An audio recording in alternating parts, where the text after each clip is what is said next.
There it is. Nice.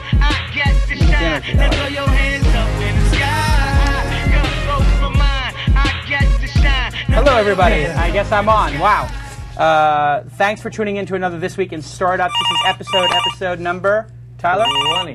And we're jumping the gun here. We're going to go to a caller. I can hear the phone ringing right now.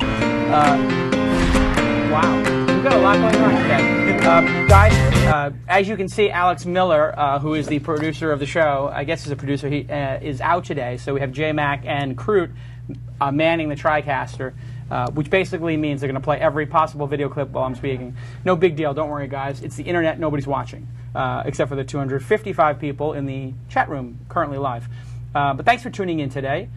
You guys know what the show is about. It's called This Week in Startups. We're going to talk about startups. We're going to talk about entrepreneurship. I'm really excited about our guest today. Joe Essenfeld is a guy I met at a conference. I was at a conference, and he introduced himself, and I always do the same thing when I'm at a conference. Say, hey, what do you do? Right? There's a book about that where you ask other people what they're doing. Mm-hmm. What's that? How to influence people? How to make friends and influence people? Right. Carnegie? No, who is it? Anyway, there's a famous book, and in the book, Dale Carnegie? Dale Carnegie, and he says, listen, show interest in other people. So, being the megalomaniac I am, like any good startup entrepreneur, I always am in the habit of when I meet somebody at a conference, and this is like one of the things you can do, is say, hey, what are you working on? If you are the most awkward person at a conference, Tyler's not awkward, Tyler's deft, but this is a very easy way to get something going. You say, hey, what are you working on? It's very open-ended. They can take it wherever they want. It's not like saying, what do you do? Where do you work? Those are like bad ways to say, but just what are you working on? And so I asked this kid, Joe, what are you working on? And he gives me this idea. It's brilliant. And I just immediately said, that's brilliant. It's one of those ideas, Tyler, that you just say, it's brilliant. Yep. We're going to get into that story, but just a couple of months after I met him, he is on stage at TechCrunch 50, and as Gary Vaynerchuk would say, crushing it. I mean, literally crushed it. He crushed it in the rehearsal. Crushed it in the rehearsal, crushed it on stage, and he's crushing it post-TC50. So I'm very excited to have him here, and we really like the young entrepreneurs, the new guys who are new gals who are coming. Have we had a woman guest on yet? We haven't had a female yet. Guys, can you guys send some female CEOs my way? Female startup founders? Contact at This Week in Startups. Let's get the ladies on the program. Let's thank the sponsors, right? Hey, right at the top of the show. This show is very well produced most weeks, and no offense, guys, and just kidding. It's the internet. Nobody cares. That's the great part about it. If this is CNBC, somebody would be fired. If it's the internet, everybody thinks it's charming and authentic. But the sponsors really make this happen. And the sponsors have been great to the show. We started the show on a flyer, and all of a sudden 4 sponsors show up. They buy out the entire inventory, and they just give this incredible long runway to the show to try to figure out what it exactly is we're doing. And this is very important for startup companies. You have to love your benefactors, your sponsors, your investors, your employees, your board members, your customers. You have to love them. And I love these 4 guys, actually. Ustream, everybody knows. You're watching it right now. 257 people viewing live on Ustream. Great streaming services. And we had the Ustream guys on. You can go look at that. They're really smart guys. Great startup company, and they're crushing it as well. And they provide the streaming technology. DNA Mail. Everybody loves DNA Mail. DNA Mail provides hosted email instead of having your own exchange server. You have your own exchange server. You have an IT department at LocalBacon. No. How many people are on the IT staff? 0. Exactly, and that's what you should do. And you should use your servers like DNA Mail to host your stuff, whether you want Exchange or you want Google Apps. Just outsource your IT, and people have to make a phone call and they need to talk to somebody. That's how you do it. WebSpy is a great company. They're going to have the CEO is going to come on, and this is a pretty big company. They're like beyond the startup phase, even though they still have a startup culture. And they do monitoring of your network and all this kind of important analytics software, so you know what the heck's going on your network. Very important. Go check it out. Have your IT guys. If you have IT guys, have your tech guys. If you're doing a web development, just go to webspy.com/twist and check out their offering. And our final sponsor is Audible. Everybody knows I love Audible. Tyler loves Audible. And we're going to talk about them in the homework section. And just a great service. Lazy man's dream, that thing. That is a lazy man's dream. I'm sure the sponsor loves to hear that. No, it is. I at the poker table for too long. I played last night till 4 in the morning. Or an overextended man's dream. A very busy guy's dream. I can be honest about it. Let me rephrase that. Yeah. I'm a busy guy. My wife is pregnant. She's asleep. I got a lot on my mind. There's a lot going on, Tyler. Tyler's my shadow. We go everywhere together. And I got a lot on my mind. You have a lot on your mind, Joe, I take it? Absolutely. And so what I do is I'm at the poker table. I'm listening to Accidental Billionaire. I went up $2,200 at the big game, just taking money left and right, crushing people. Yeah. I look down, it's 4 a.m., but I've got my poker in. I've got my Audible in. I get home. I take 4 or 5 hour nap. Boom. I'm ready. I start working again. Awesome. Yeah. I'm in the car, listen to Audible. I'm on a plane, I'm listening to Audible. It's just awesome. So, Joe, you've seen the program before? Oh, yeah, absolutely. Okay. And you know the sponsors. DNA Mail, DNA Mail, DNA Mail. Everybody loves DNA Mail. Absolutely. Exactly. People walk up to me in conferences and say that now. I got a future in tagline writing. There's actually a little game going on amongst the viewers where they take a shot every time you say DNA Mail. Oh, is that what it is? Yeah. Because if I say DNA Mail, DNA Mail, DNA Mail, they'd have to take a shot. Is that part of the drinking game? Yeah. So this is a message to a super fan. I would like to have This Week in Startups drinkingGame.com set up before the end of the program. And set it up as a, what, should they set it up as a Tumblr blog or a Posterous blog?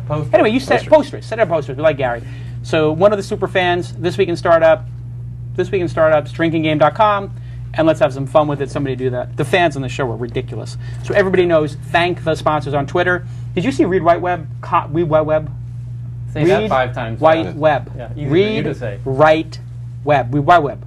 Read Write Web, which is a pretty good blog. Yeah.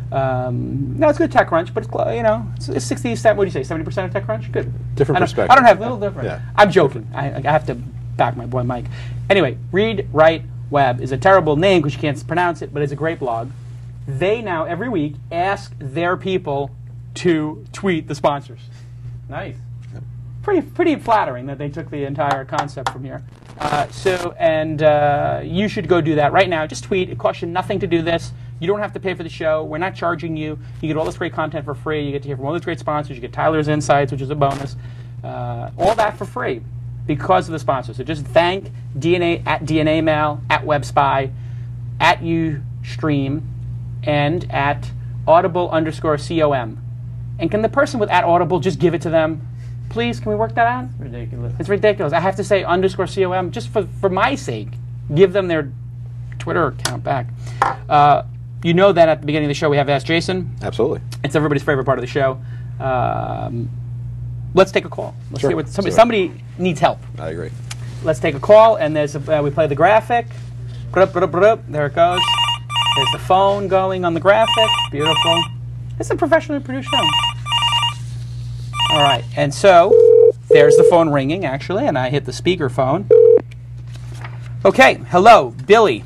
Billy from the 209. Where are you calling from, Billy? I'm calling from Stockton, California. Stockton, California. Where the heck is that? That is right below Sacramento. Sacramento, that's where the governor is. Yeah. And so, okay, you're somewhere out in the boondocks, and you have a question for us. How can we help? Yeah. I opened my own PC repair company. Yes. Just one store, yeah. One store. And it was with my own money, so there's no debt or anything, but I guess it just wasn't enough money because it's been too slow, and it looks like we're going to close. I read one of your articles, what to do if your business is failing, and I was looking for more sage advice from you. Wow.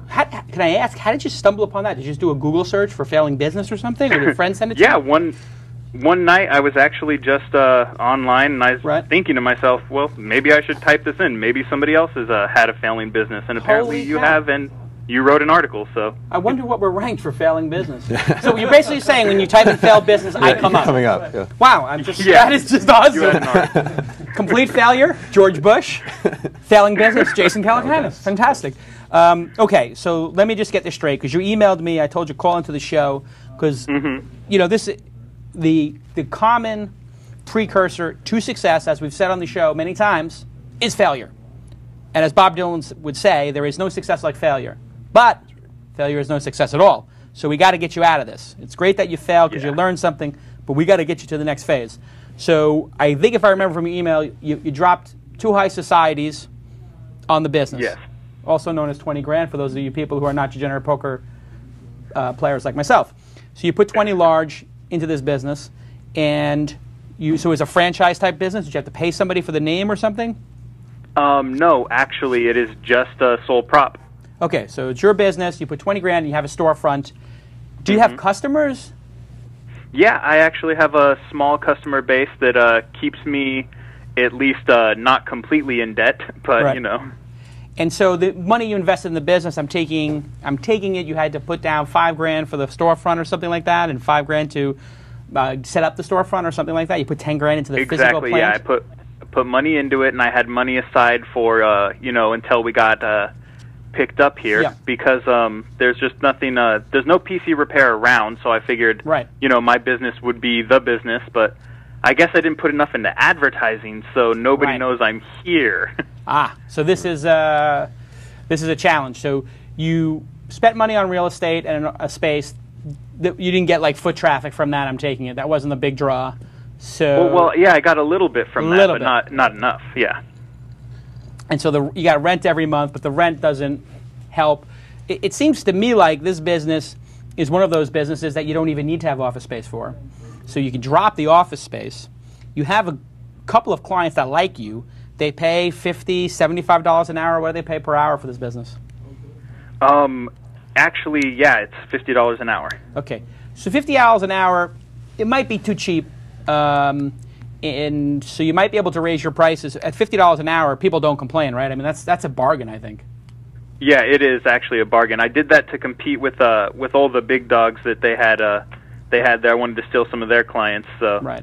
And now the big dogs, you're talking about Geek Squad or something like that. They charge $75 an hour or something. Yeah, Geek Squad. Yeah, there are a couple of guys in town who do mainly businesses, and I wanted to do businesses and home and all that. Yeah. So I adjusted my prices. Yeah. Yeah. Okay. So I think getting rid of the storefront is essential, and I Okay. think you need a marketing plan that spreads virally. The best clients you have, I'm going to guess, your best source of clients are referrals. Am I right? Yes. Okay. Yes. So the storefront was a bust. Craigslist, you might get some ads. That's not a bad place to look for ads. I'm sure you've gotten people from Craigslist, right? Oh yeah, definitely. Okay. So this is my idea for you. I think that you should start a Twitter account that is Ask Billy. Okay. I think you should start a domain name, Ask Billy. Or maybe Ask Billy your last name. Even better. Okay, I see what you're saying. You got a nice sounding name. And I Thank think that you should brand yourself as the most helpful person in this area to get a quick answer from. And you should make it very easy for people to refer a friend. So you get rid of the storefront. And then I want you to print out on your business cards. Business cards are important. Now, a standard business card does nothing, but you need what's called a purple cow. Do you know what a purple cow is? No, I do not. Okay. There's a guy, Seth Godin. He's a very bright marketing guy. And a friend of mine, he created Squidoo, which is a terrible spam disaster. But I'll leave that aside for a minute. It's also competitive with Mahalo a little bit, so you can take my comments for what they're worth. Anytime there's a competitor, I got to get the samurai sword out and just... But his concept of a purple cow is something that people will remember. If you see a purple cow, you're going to remember it. So what can people remember about your business card? This is my idea for your business card. You get one of those business cards that looks like those little postcards that you get in the mail, like a postcard size. And you put on it your picture or, your philosophy of helping people. You put, why you live in your town. Just a little bit of color as to who you are as a person, what you like to do, how you got into computers. Just tell your story there, maybe 2 photos of you in your house and your car and your first computer. Tell your story. People like to hear your story. They can connect with you now because it's Ask Billy blank.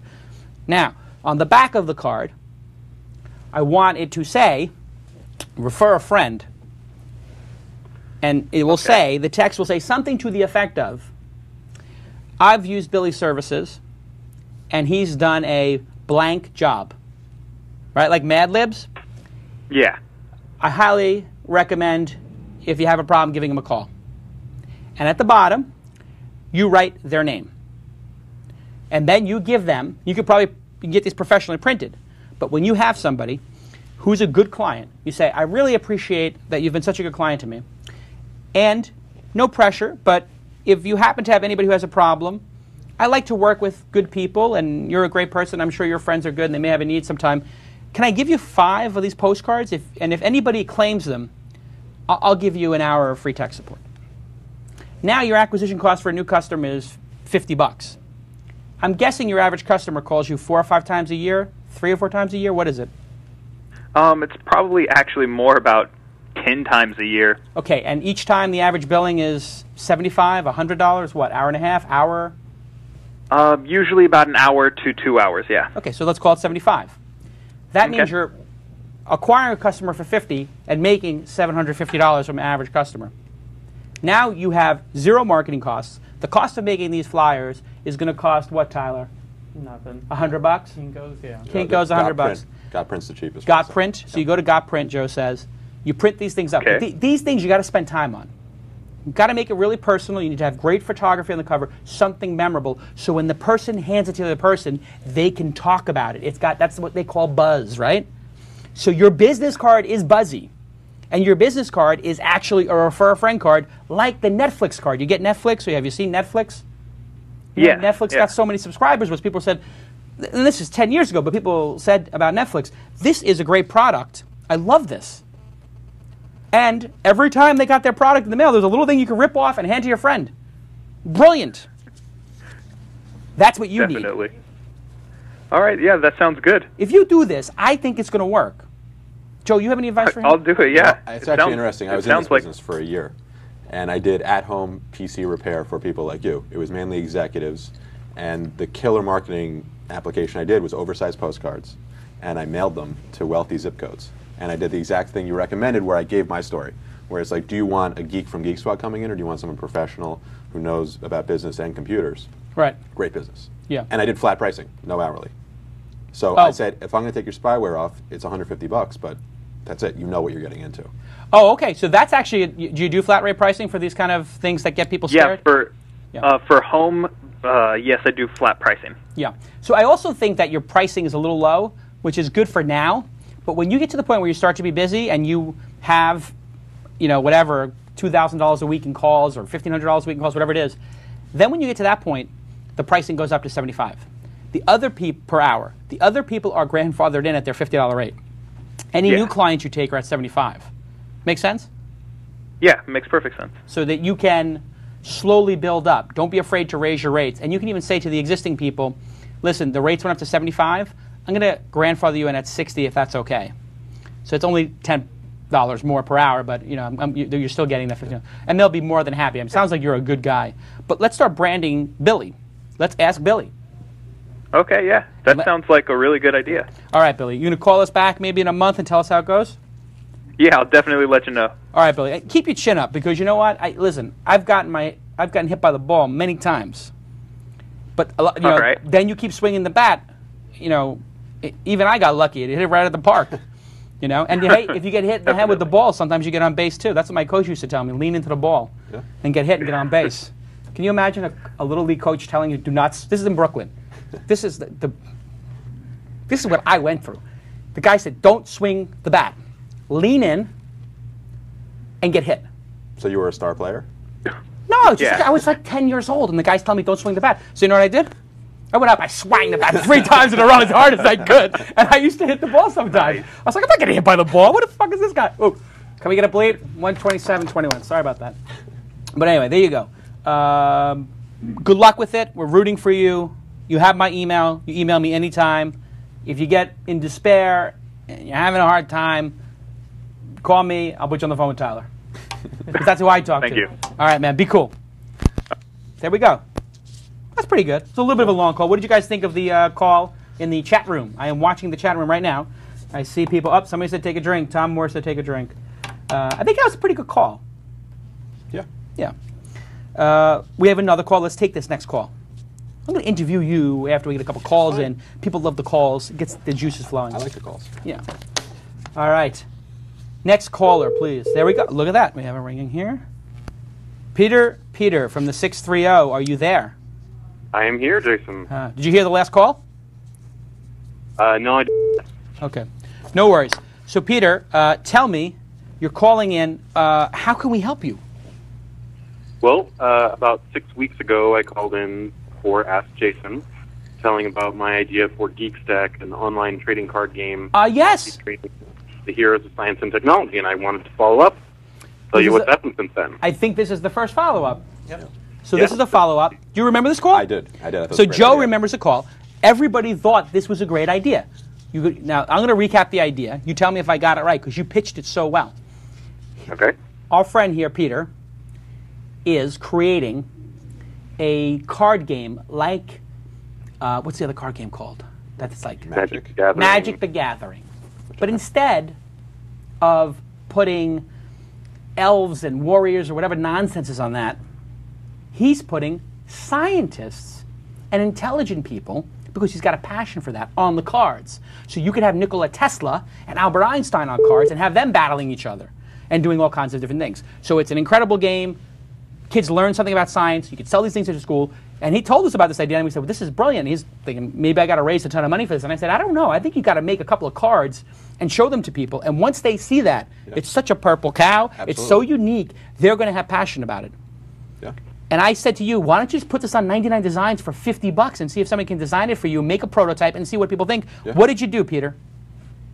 Well, I did go to 99 Designs. There's Okay. actually not a $50 option. It ended up being about $150. That's 150. I got some very good designs.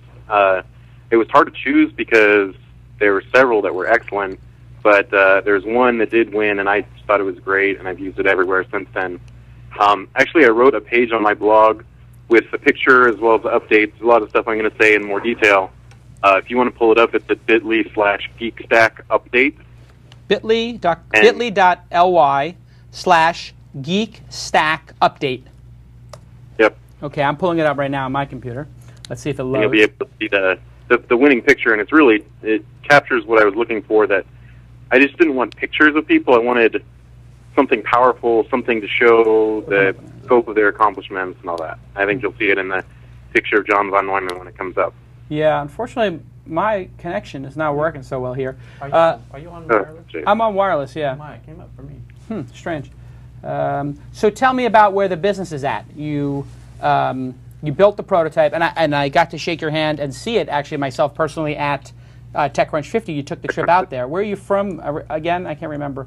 Chicago. Chicago. So you came to TechCrunch 50. You had the prototypes. Where's the business at now? Well, the other thing that I asked for when I was on the call with you last time was that I needed a co-founder with design, art, that kind of background. And a couple people got in touch with me, and one of them turned out to be a great fit. A guy named Michael Pavlovich.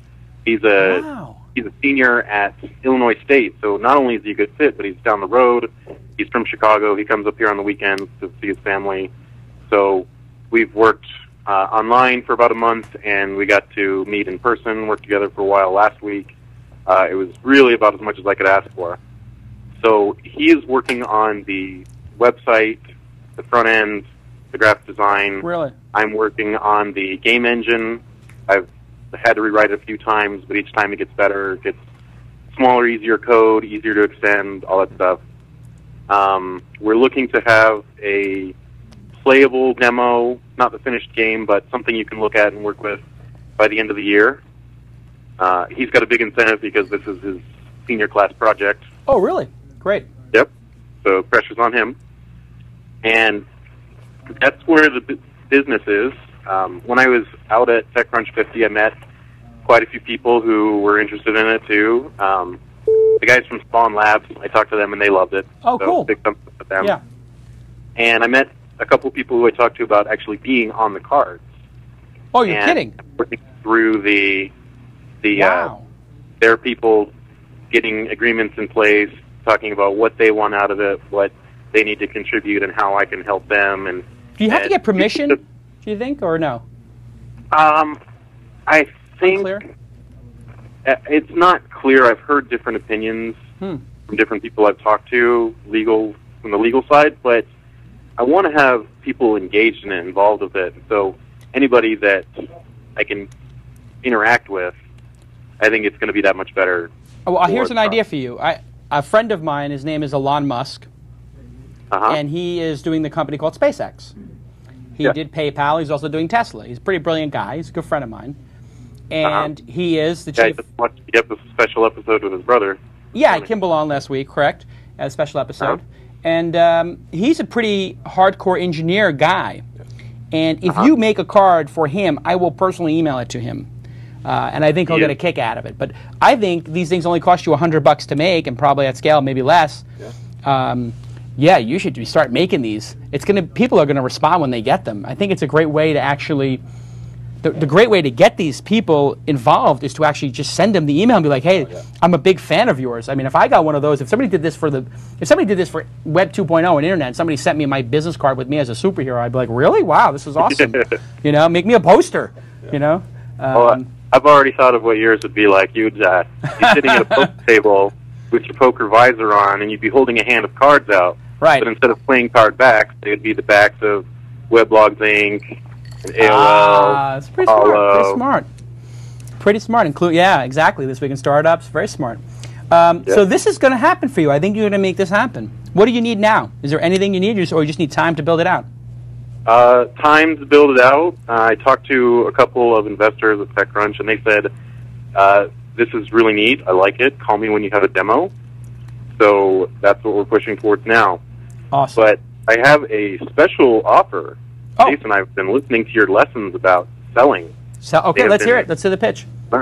The offer is, for anybody who has heard this and heard of it and has an opinion about it, I will send you a free copy of the prototype card that I've had professionally printed up. It's a picture that you can see on our website. I'm looking at it right now. It looks beautiful. All you got to do is either write a blog post telling me what you think of it, ideas, anything like that. If that's too much work, you can tweet it, something about it. Oh, there's a card here. About GeekStack. Okay. Or if you go to the website and sign up for the mailing list. Okay. Just do one of those three things, a blog, a tweet, or sign up for the mailing list, and then email the URL or the email that you used to peter@geekstack.com and the address where you want me to mail the card, and I will send one of these to you. There's only about 100 of them. Piece of history. Great. This is a very cool offer, so everybody who's listening, go to geekstack.com. Is that right? Yep. Go to geekstack.com. I'm looking at right now at the John von Neumann one, and this is brilliant. I think this is great. So how much have you invested in the company so far?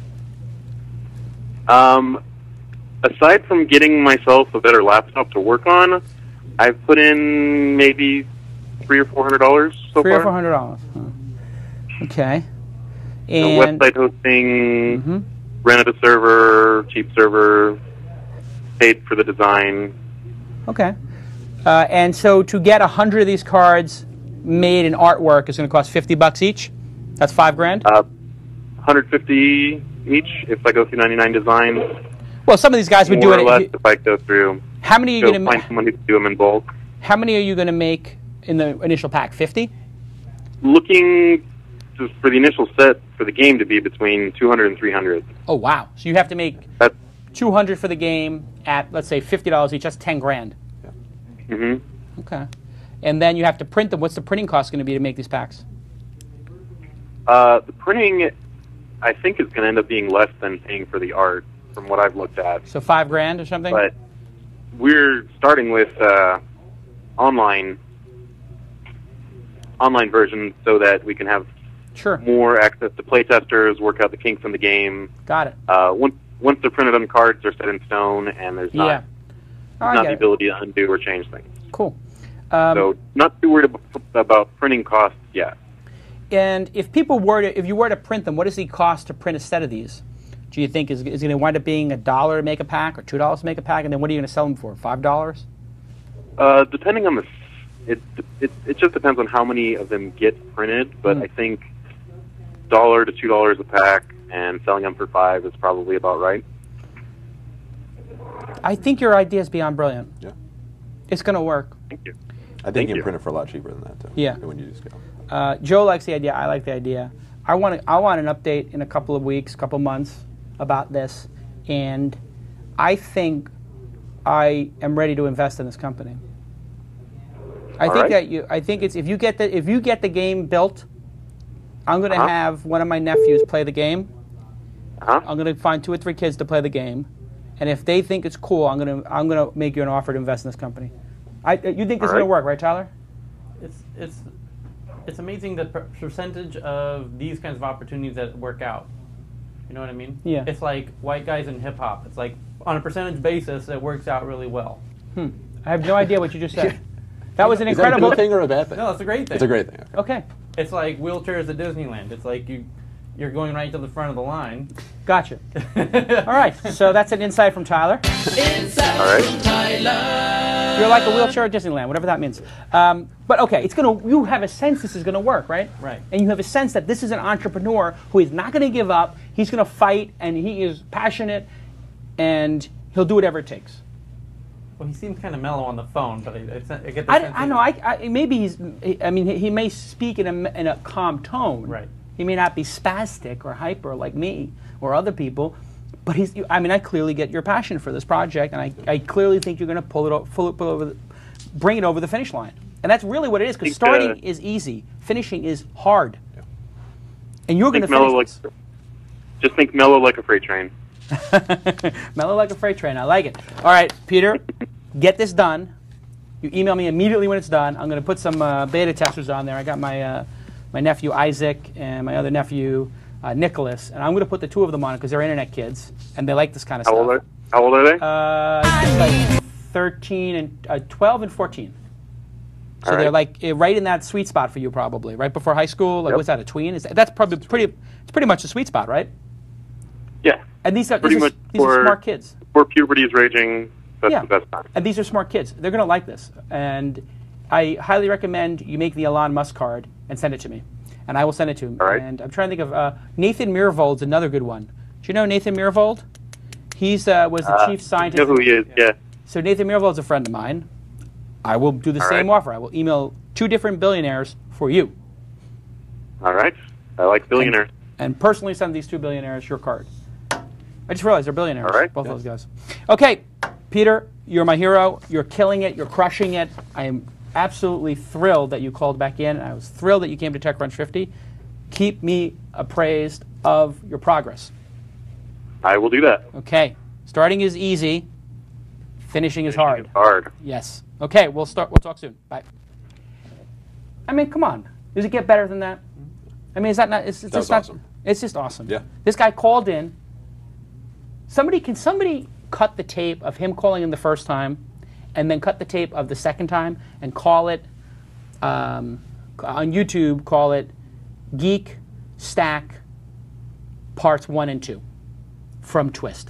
Geek Stack Parts 1 and 2 from TWiST. What was it? When did he call in? God, that was Oh, you know what you can do? a while ago. You can go to the 6 recap episodes, site. Go to 7 episodes. Startup Recaps. Yeah. What is the site? The Scott Simcoe's thing? Yeah, Simcoe's thing. Scott Simcoe will know. Scott Simcoe, can you put, or somebody put in the chat room, please, when they were on, go to the startup thing, and let's get that going. So now it's time for Shark Tank. Great. This was supposed to be a quick show, but the 2 callers were so good. You never have a quick show. It's ridiculous. It's really 2 shows. Yeah. We do 2 shows. The interview, and then we should probably just make TWiST into 2 shows. Interview show, and then the rest of TWiST, which is, I don't know. Maybe just keep it the way it is. Maybe just keep it the way it is. It's too many ideas. Okay, let's get Jason's Shark Tank going. Here it is. That's what I want. That's what I want.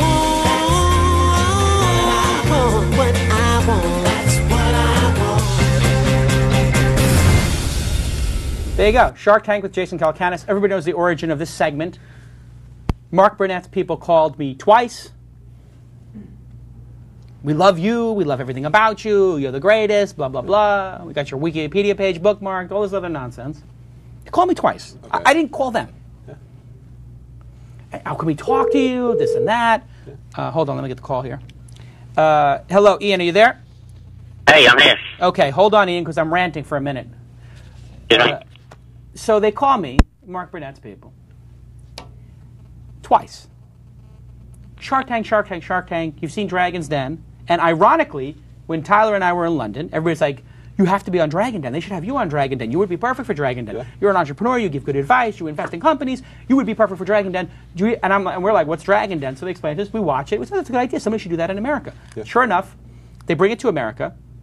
They asked me to be on the show. They want me to meet with ABC and this and that.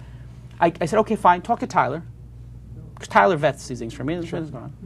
Tyler calls them. And what happens, Tyler? She's just, we think he would be great, and Yeah.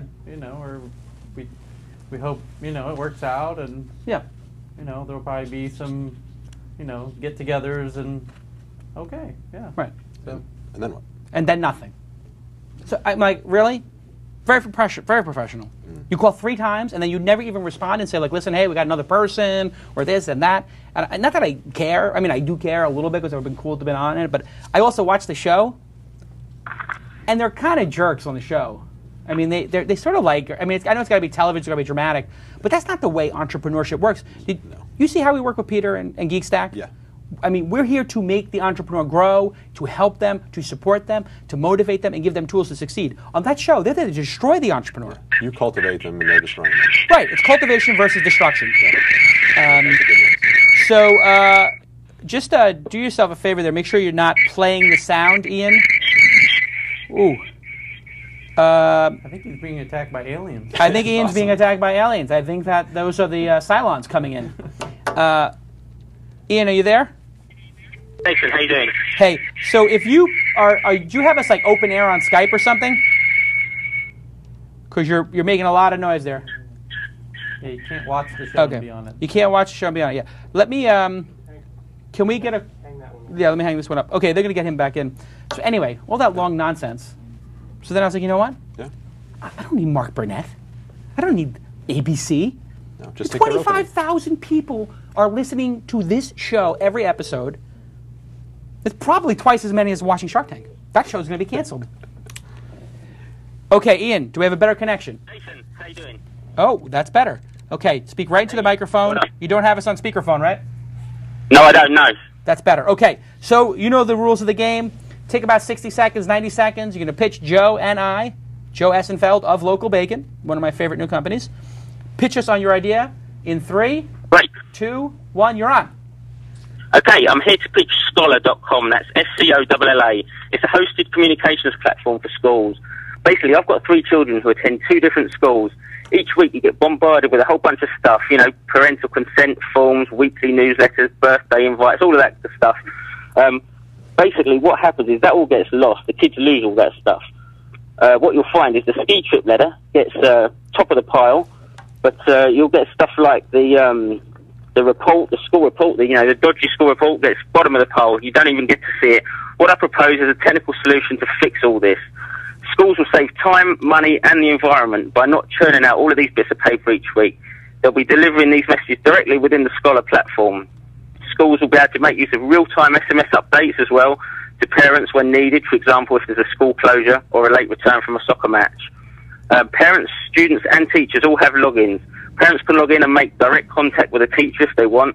They can also make contact with other parents in the classroom. Another feature, essentially there's loads of features that I want to include, but the killer feature I think is the student-to-student functionality. Basically, kids can securely email or real-time chat within the platform, either within their class, within their school, or within other schools that are on the Scholar platform. Obvious revenue stream really is to charge schools a small fee per student. They may well go and charge that back to the kids or to the kids' parents.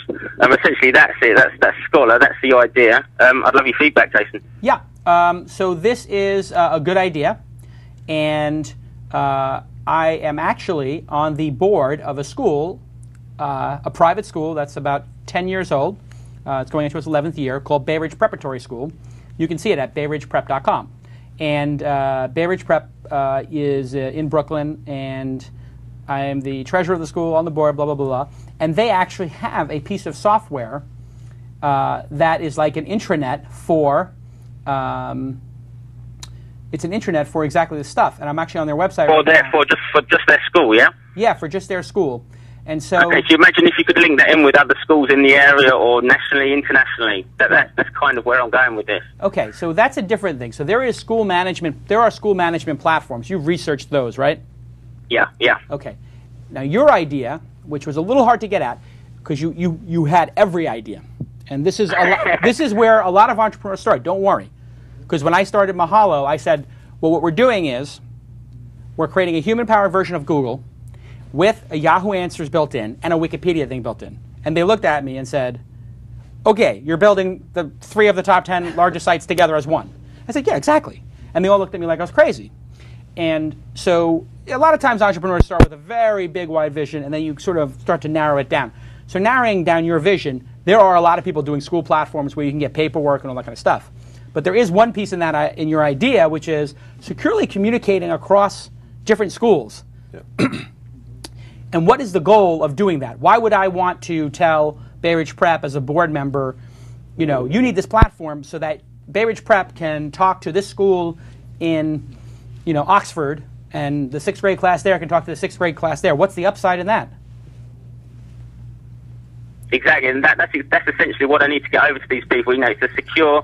You know, nobody. You know, closed platforms aren't necessarily the buzzword in the industry right now. But for a kids' school, I think, you know, a secure closed platform where kids can get out and talk safely, and their parents know that they're talking safely to kids either in their class or another school, you know, or school down the road. You know, okay, so kind of like here's what I'm getting at. What is the use case? So when you're raising money for something or you're pitching something, especially at like a TechCrunch 50, and Joe went through this interrogation process with Tyler and I. You know, you can have a good idea, you can have technology, these are all features, bells and whistles, but what is the use case? What is the best example you can give me of why this 6th grade class in Bay Ridge, Brooklyn, where I come from, is going to want to talk to the 6th grade class in Oxford? Why would they do that? What can you tell a teacher? Wouldn't it be great if these 2 classes got together in a chat room or a video chat securely in order to accomplish what? Okay, I guess you'd sell it based on. It's a bit like your geography field trip. I mean, there are things about the UK. There are things that you know, custom areas that are specific to where you are and where we are.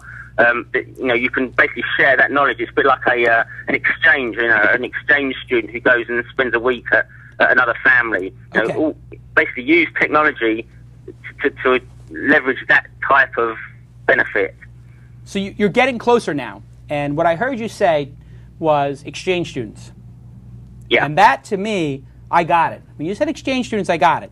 So that's a good use case. And then there was also this thing when I was taking French classes when I was a kid, we had pen pals. And I would write a letter in French, they would write a letter in English, and we'd read them. And we did it 2 or 3 times, and I was just like, this is the most insane thing I've ever done, and why am I doing this? But it was a girl, and it was like I was 14 or 15, so that was kind of motivating when I was 15, like I'm going to meet this. For the picture with the pen pal. Well, yeah, I was like, I'm going to meet this French girl. This, ooh la la, this could be good. So aside from trying to date hot chicks in France, which is not going to sell very well with the parents, the exchange student thing and learning about the rest of the world is a very, very, very cool idea. So a virtual exchange program is fairly brilliant. I've never heard that idea before. I'm sure 1,000 people have had it, but you're pitching it now. So I think that what you should do is just take that one idea and really, really refine it. And how do you refine it? You have 3 kids. Go to your teachers and say, may I get a cup of coffee with you?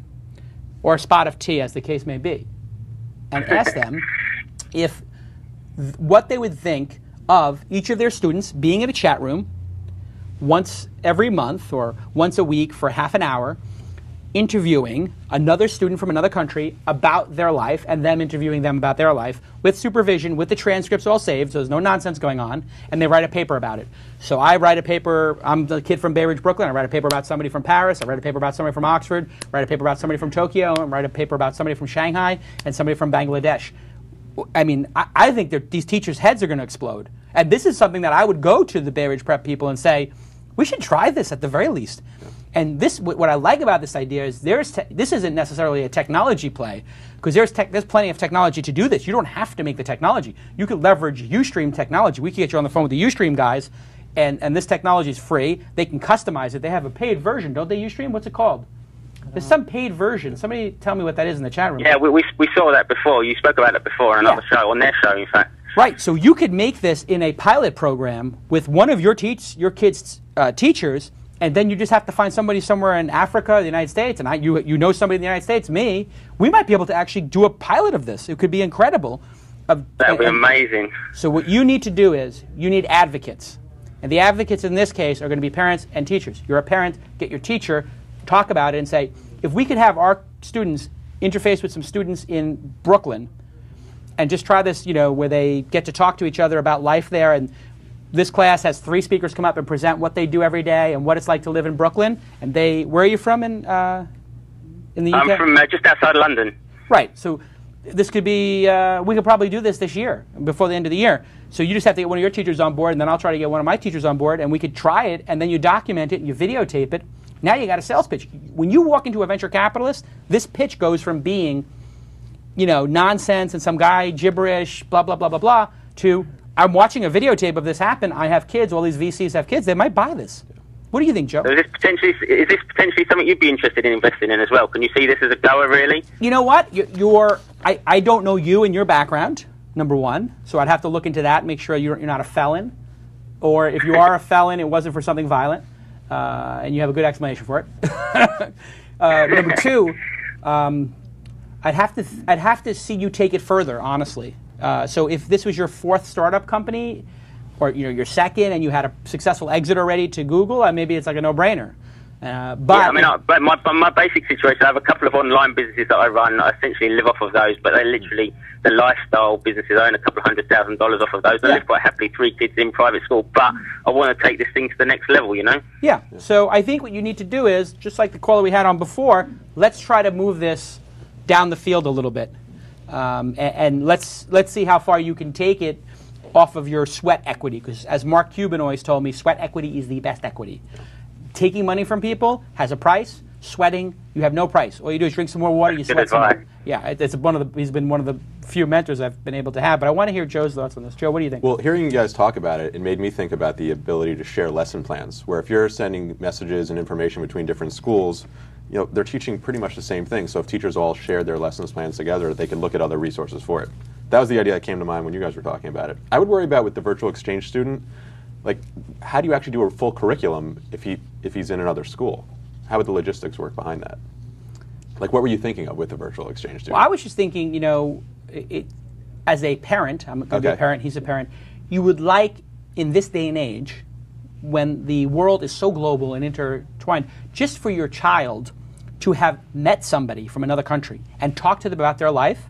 I mean, parents spend thousands of dollars doing this every year for 10 years. So when their kids go to college, they're not a knucklehead.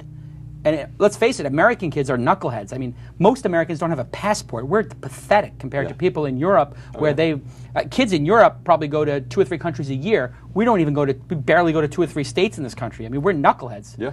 So if the knuckleheads in America could actually meet people from other cultures and understand like what it's like to live in Shanghai or Bangladesh or South Africa, I mean, it's just, that's transformative. So just that alone, just having spoken to a person from another country, I feel makes you a fuller person.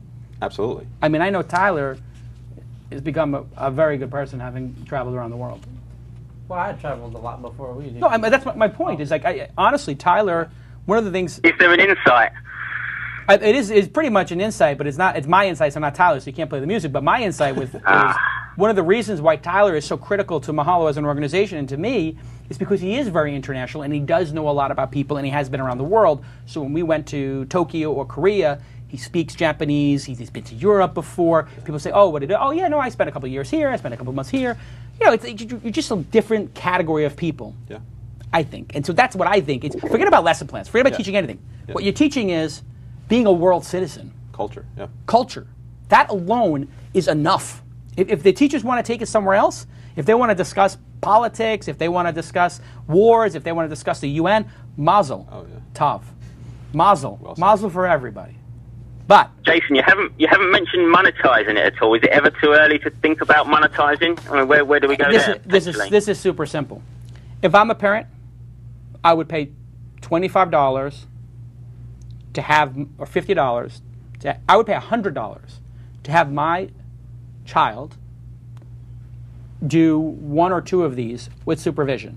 I would pay for this easily.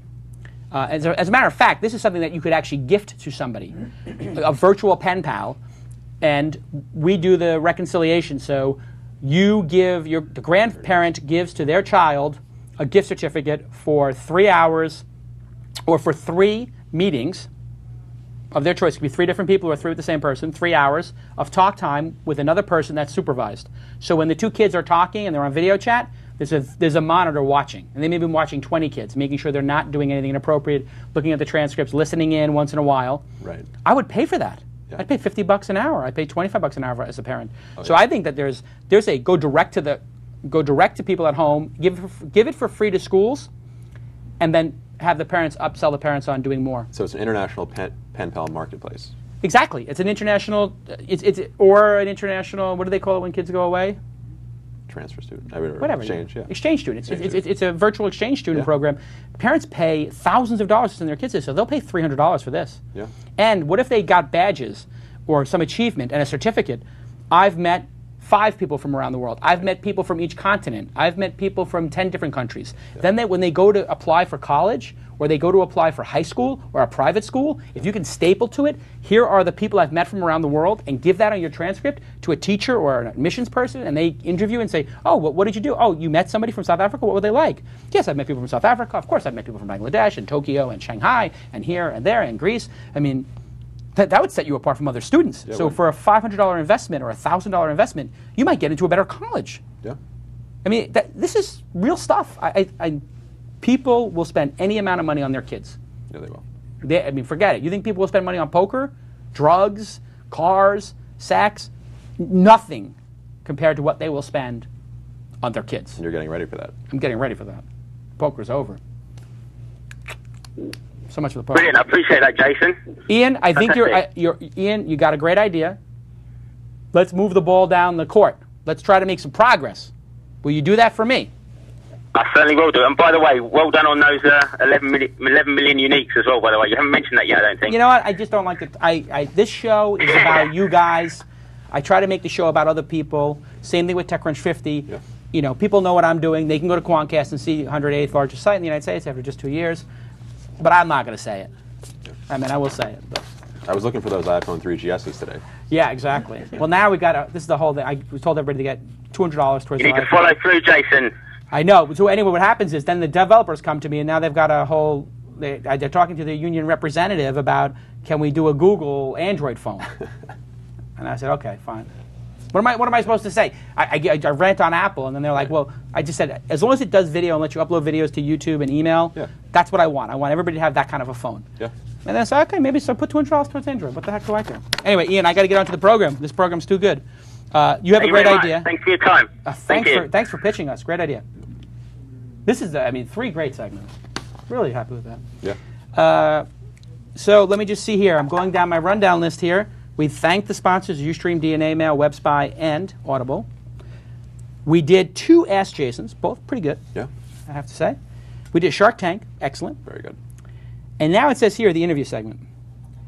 And that would be you. That's correct. Joe Essenfeld, founder of LocalBacon. That's right.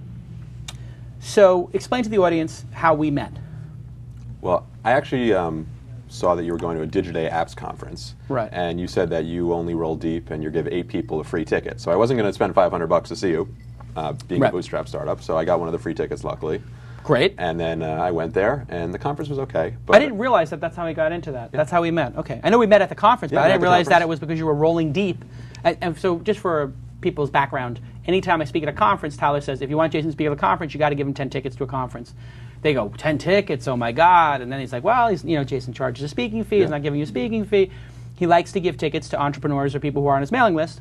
We did that. Yeah, promotion. For me, it's like I like to roll deep. They might sell 4 additional tickets. Well, if I'm speaking there, not to get a big head, but it does sell tickets. Out of you promoting the free tickets are going to sell. Yes, exactly. So you emailed the ticket line. That's right. And just so you know, when we did that promotion for Digiday Apps, we had 8 tickets. We had to have had at least 50 people apply for those tickets. So you had... There's luck right there. 1 in 5 or 6 chance to get in. So anyway, you come to the event. And you needed the support because they were going on you with that Mac rant. Yeah.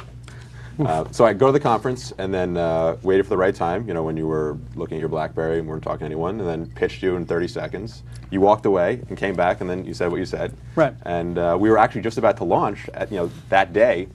It said, hold up for TechCrunch 50. So I called my developer, called my partner, and they said, yeah, we got to hold off. Let's go for it. Yep. So we literally spent the next 40 hours making our TechCrunch 50 app.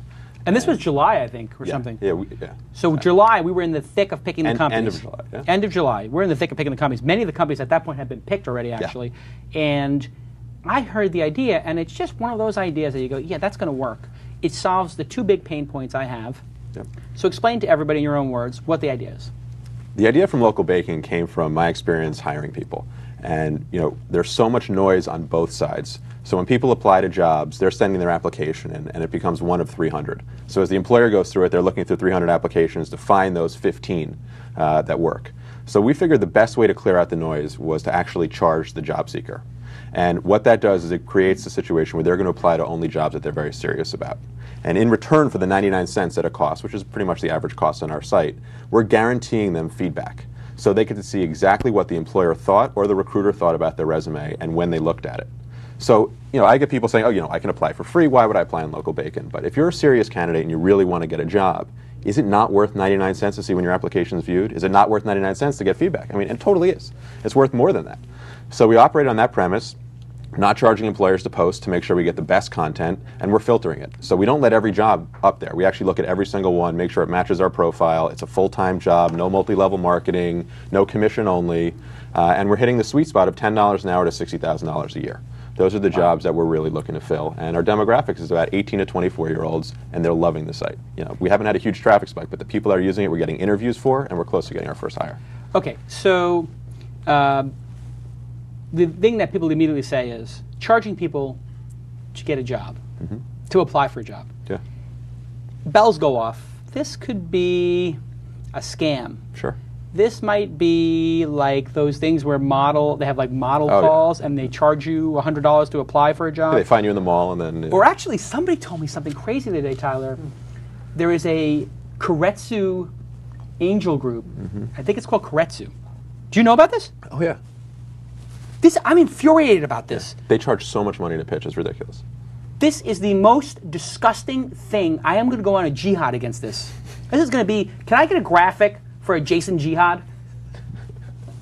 I honestly want one of the fans to create a Jason jihad, put me in a turban or something, and strap some bombs to my body. Because I am going to go blow this thing up. Literally, I'm going to strap bombs to my body and walk into the Keiretsu thing, and I'm going to blow it up with all 50 people in there.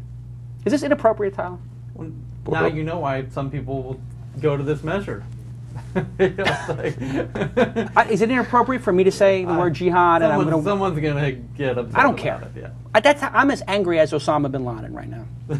that level of anger. Yeah. I mean, I'm not a violent person, but if I could get, I swear to God, if I could get just 5 minutes with that guy, that's all I need. I would literally... You should go in and pinch him. I would give, honestly, every single thing I own, my home, my car, everything but my dogs and wife. I'd even give all my stock in Mahalo away for 5 minutes with that mother effer in a room. I think I could set that up. So hell, I'll do it for a lot less than all that. I just need 5 minutes. Anyway, this is a side rant. But this Keiretsu thing is charging... I don't know the facts, so I hate to speak out of school, but you may know some of the facts. Somebody told me it's a group of angel investors who charge $3,000 for you to pitch your idea to supposed angel investors? Something like that, yeah. You've heard of this? I have. No, I have. Bring me the son of Jor-El. Where was that the line from Superman? Bring them to me. Jason Nation, bring me Keiretsu. I want all the paperwork. This is an official investigation. I want the paperwork. I want email trails. I want recorded phone calls if that's legal where you're from. I want every documentation on Keiretsu. Is it just called Keiretsu? Keiretsu, yeah. Tyler, are you looking this up? Yeah, I've got it right here. See, Tyler's in the Northwest, in like the Seattle area. Keiretsu Capital. Yeah. Keiretsu Capital, come to me. Bring them to me. I am so infuriated by this. So read me what their pitch is. Does it say you have to charge? Find the money on this thing. I am on fire about this. I wish my computer was working. I'm going to break this computer. I'm going to find these Keiretsu guys, and I am going to kill them. $3,000 to charge, to pitch? It's a lot. Have you considered this? Have you been pitched on it? How did you hear about it? Well, research. I mean, you got to see everything that's out there. A lot of angel groups charge, but the $3,000 is ridiculous. What seems to be normal is like $300. Why should you charge? It's their honor and privilege. I agree. To receive this pitch. I am going to destroy Keiretsu if this is true. I literally am going to destroy these guys. Yeah. I think they're looking to vet, and that's their excuse, and also to cover their expenses because they're doing it. Well, if you're an angel investor, I what expenses do you need? I agree. I think that to get the best deal flow is what you would want. This is the biggest scam ever. Bring them to me. Anyway, sidetrack. Yeah. As you can see how passionate I am about that. That's great. People feel the same way about if you charge for a job. So when people have this reaction, and did I have that reaction? No. I didn't have that reaction because you you said it was $1. Right. And I said $1 is nothing. It cost 37 cents to send. Right. To print out your resume and 44 cents. Something. Printing it out. Printing out and mailing it is more expensive. Yeah, you're at $2. Right. And then it goes into the black hole. You really never know what happened at that point. Right. And you have to go to the store. So this is a lot cheaper. Absolutely. So what do I get for the $1? That's what I think when people will understand the idea is when you clearly explain that the $1 gets you what? Okay. Well, in addition to seeing exactly when your application is viewed and getting feedback, you're going in through a much less noisy channel. So that's 3 different things. That's 3 different things. Number 1, you know when they open it. That's right. So what happens? Like at the minute they open it, you get an email alert? You get an email alert, and it says, X-employer just opened your application, and then on LocalBacon in your application center, it updates your application status and says viewed. And then as they're viewing it, the only way that they can get it out of their new folder is they classify it. And they can actually pick from a multiple choice list feedback to give you. And that's how they move that application. So what would the feedback be? You suck, or you're great, or? Well, we're actually working on implementing, the employer can actually customize it. So we can give them 30 different features, and then they can pick the specific feedback that they want to list so that it meets their cultural needs in the company. But most of the common feedback would be application not formatted the right way, in addition to not relevant experience, not enough education. So what we're doing now is we're assembling all this information, and we're making metrics for job seekers. So come on LocalBacon, you spend $7, $8, which is what people are spending, to apply to multiple jobs, and then you get to see why you're not getting interviews, why you're not getting hired, and then we recommend jobs that actually match your skill set. So now this is when the whole $1 thing just goes poof away. And this is why people. This is why the idea is so good. This is why I fell in love with the idea immediately, which is whenever a large group of people say that's a terrible idea, most people are stupid, right? I mean, that's just my belief. Is that most people are not that smart. They're not that visionary. Right. I mean, I shouldn't say maybe most people are stupid. Probably that may be true. Let's put that aside. Most people are not visionary. Nobody would disagree with that. Right. So if you have a visionary idea and you explain it to a lot of people, if it is truly a visionary idea, they will not get it, and they will give you all the reasons why it's not going to work. Right. And I bet you 6, 7, 8 out of 10 people tell you this isn't going to work, or did. At least, yeah. When I first started with this idea and was cultivating it, pitching just random people, it was just like this adverse reaction. And now we're using it to our advantage because it becomes kind of a press-worthy story where you have this group of people. It's your purple cow. Right. It's your That's exactly right. Incongruous thing. Yeah. It's controversial platform. LocalBacon charges. Right. On tonight's local news, a company that's charging to apply for jobs. Right. KTLA investigates. I mean, it does sound like we would love that. No, that's what we're shooting for. Right. I think it's a great way to get some press and really get some visitors on the site. So now I'm logged into it right now. Or actually, I'm not logged in, but I have it up here on my screen. And one of the things I like is that you have this cool Ajaxy thing, so I can say, I'm going to clear all the job searches, and I'm going to pick. Maybe I'll just pick IT. And now I see just the IT jobs. That's right. And I could say, you know what, I don't want hourly jobs. I just want the salary jobs. And you know what, let's boost this up to things that are over 45K. And I don't want to work in Hoboken. That's a disaster. I certainly don't want to work in Jersey City or Long Island. You get the idea. So you go through all these things. And then when you apply, boom, I'm not logged in right now, but when you apply, you've already got your resume in there, you write the cover letter. So it's sort of like it's just very easy workflow. Absolutely. And what's the reaction from the people who are posting jobs? Posting jobs, I mean, it's free for them, and we're giving them candidates. So the reaction is keep it coming, and they kind of don't believe that we're actually doing this for free. And don't they have their own systems, though? Well, they do and they don't. A lot of the small to medium-sized businesses don't. Outlook is their system. So this is a much better substitute for SMBs. Google Apps is our system, and right. I mean, it's a disaster when we try to hire somebody because of the economy. You get 300-400 resumes every time, even in a good economy, that happens. And the resumes you get, garbage. Half of them are people who are not in the state. Yeah. So I mean, I feel terrible that there's people in the middle of America or wherever, and they're in 2 states over, and they're applying for jobs here, and I'm like, we want somebody here. And we're not willing to pay for relocation expenses. It's too difficult. How are we going to interview you? And nobody actually reads the things. Yeah, I think if you're charging $1 to actually apply, people might actually read what the qualifications are. And the people, I would say, 1/3 of the Craigslist, 1/3 of Craigslist applications to a technical job are what? You probably know. What do you mean? 1/3 of what? 1/3 of when you put an IT job and a program up there. What is the thing that about half or 1/3 of what you get that you absolutely don't want? I have no idea. You get headhunters. Oh yeah, they're spamming you. Spammers, headhunters, outsourcing. Yep.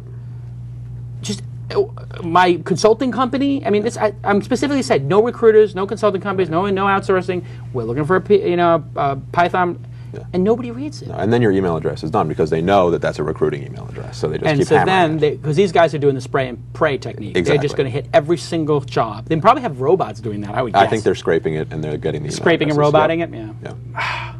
So they love it. You make $1. When you make $1 on these job things, would that be enough to make a business out of, you think, in your projections? Well, that's enough to make a lifestyle business, but what's going to make this a business that scales nationally is that we start monetizing the employer side. And so how do you monetize the employer side? Just like Craigslist did and the Ladders did. The Ladders established fantastic content first by not charging employers. They got great traction with job seekers, and then they went to the employers and charged them more than Monster and Career Builder was because they've got such a good following of qualified candidates. So we're going along the same model of that. And then Craigslist, they charge $25, $50, or $75 to post a job, depending on how many jobs. San Francisco at $75, New York is $25.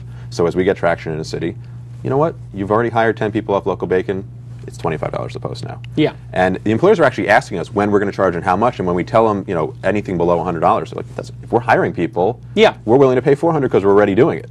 What you could do is you could make it like your first 10 are free. Yeah, that's what we're telling. And then it's $100 a job, and if you get whatever. Absolutely. But I'm so excited about using it, and just so excited about the company. And it's good ideas are simple. Yes. How long did it take to build this? Are you the programmer? No. I actually got our programmer from your show. What? Lockhart Steele, that episode, he called in, Jason Roberts, and he was talking about his previous business and winding it down. I said, this guy's a pretty good developer. Let me email him. You're kidding. And that's how LocalBacon was born. That was the guy who was doing the presentations on the web. You're kidding. No. What is going on with the show? The show is making things happen. So I think we should just change the whole purpose of the show. I mean, the whole idea of the show might just have to be, we will help build these companies. That's it. That's the thing. It would be not This Week in Startups. It will be This Week in Building Companies or something. We are the world. We are the world. Kumbaya. How long did it take to build? We started programming in the beginning of June, so we banged it out really fast. So I tell you, I think this is really good. You might get into TechCrunch. Don't launch. You take my advice. Yeah.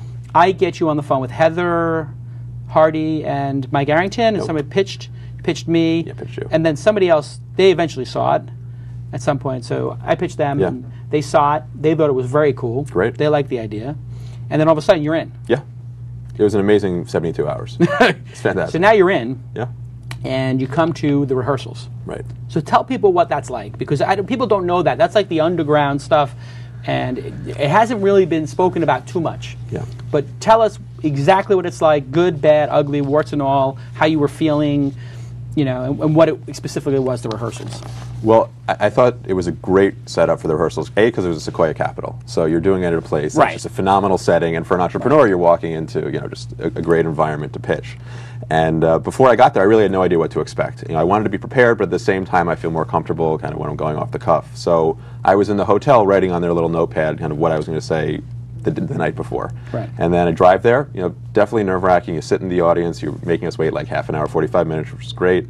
And then you go up and pitch, and it's you, Tyler. It's kind of like this set.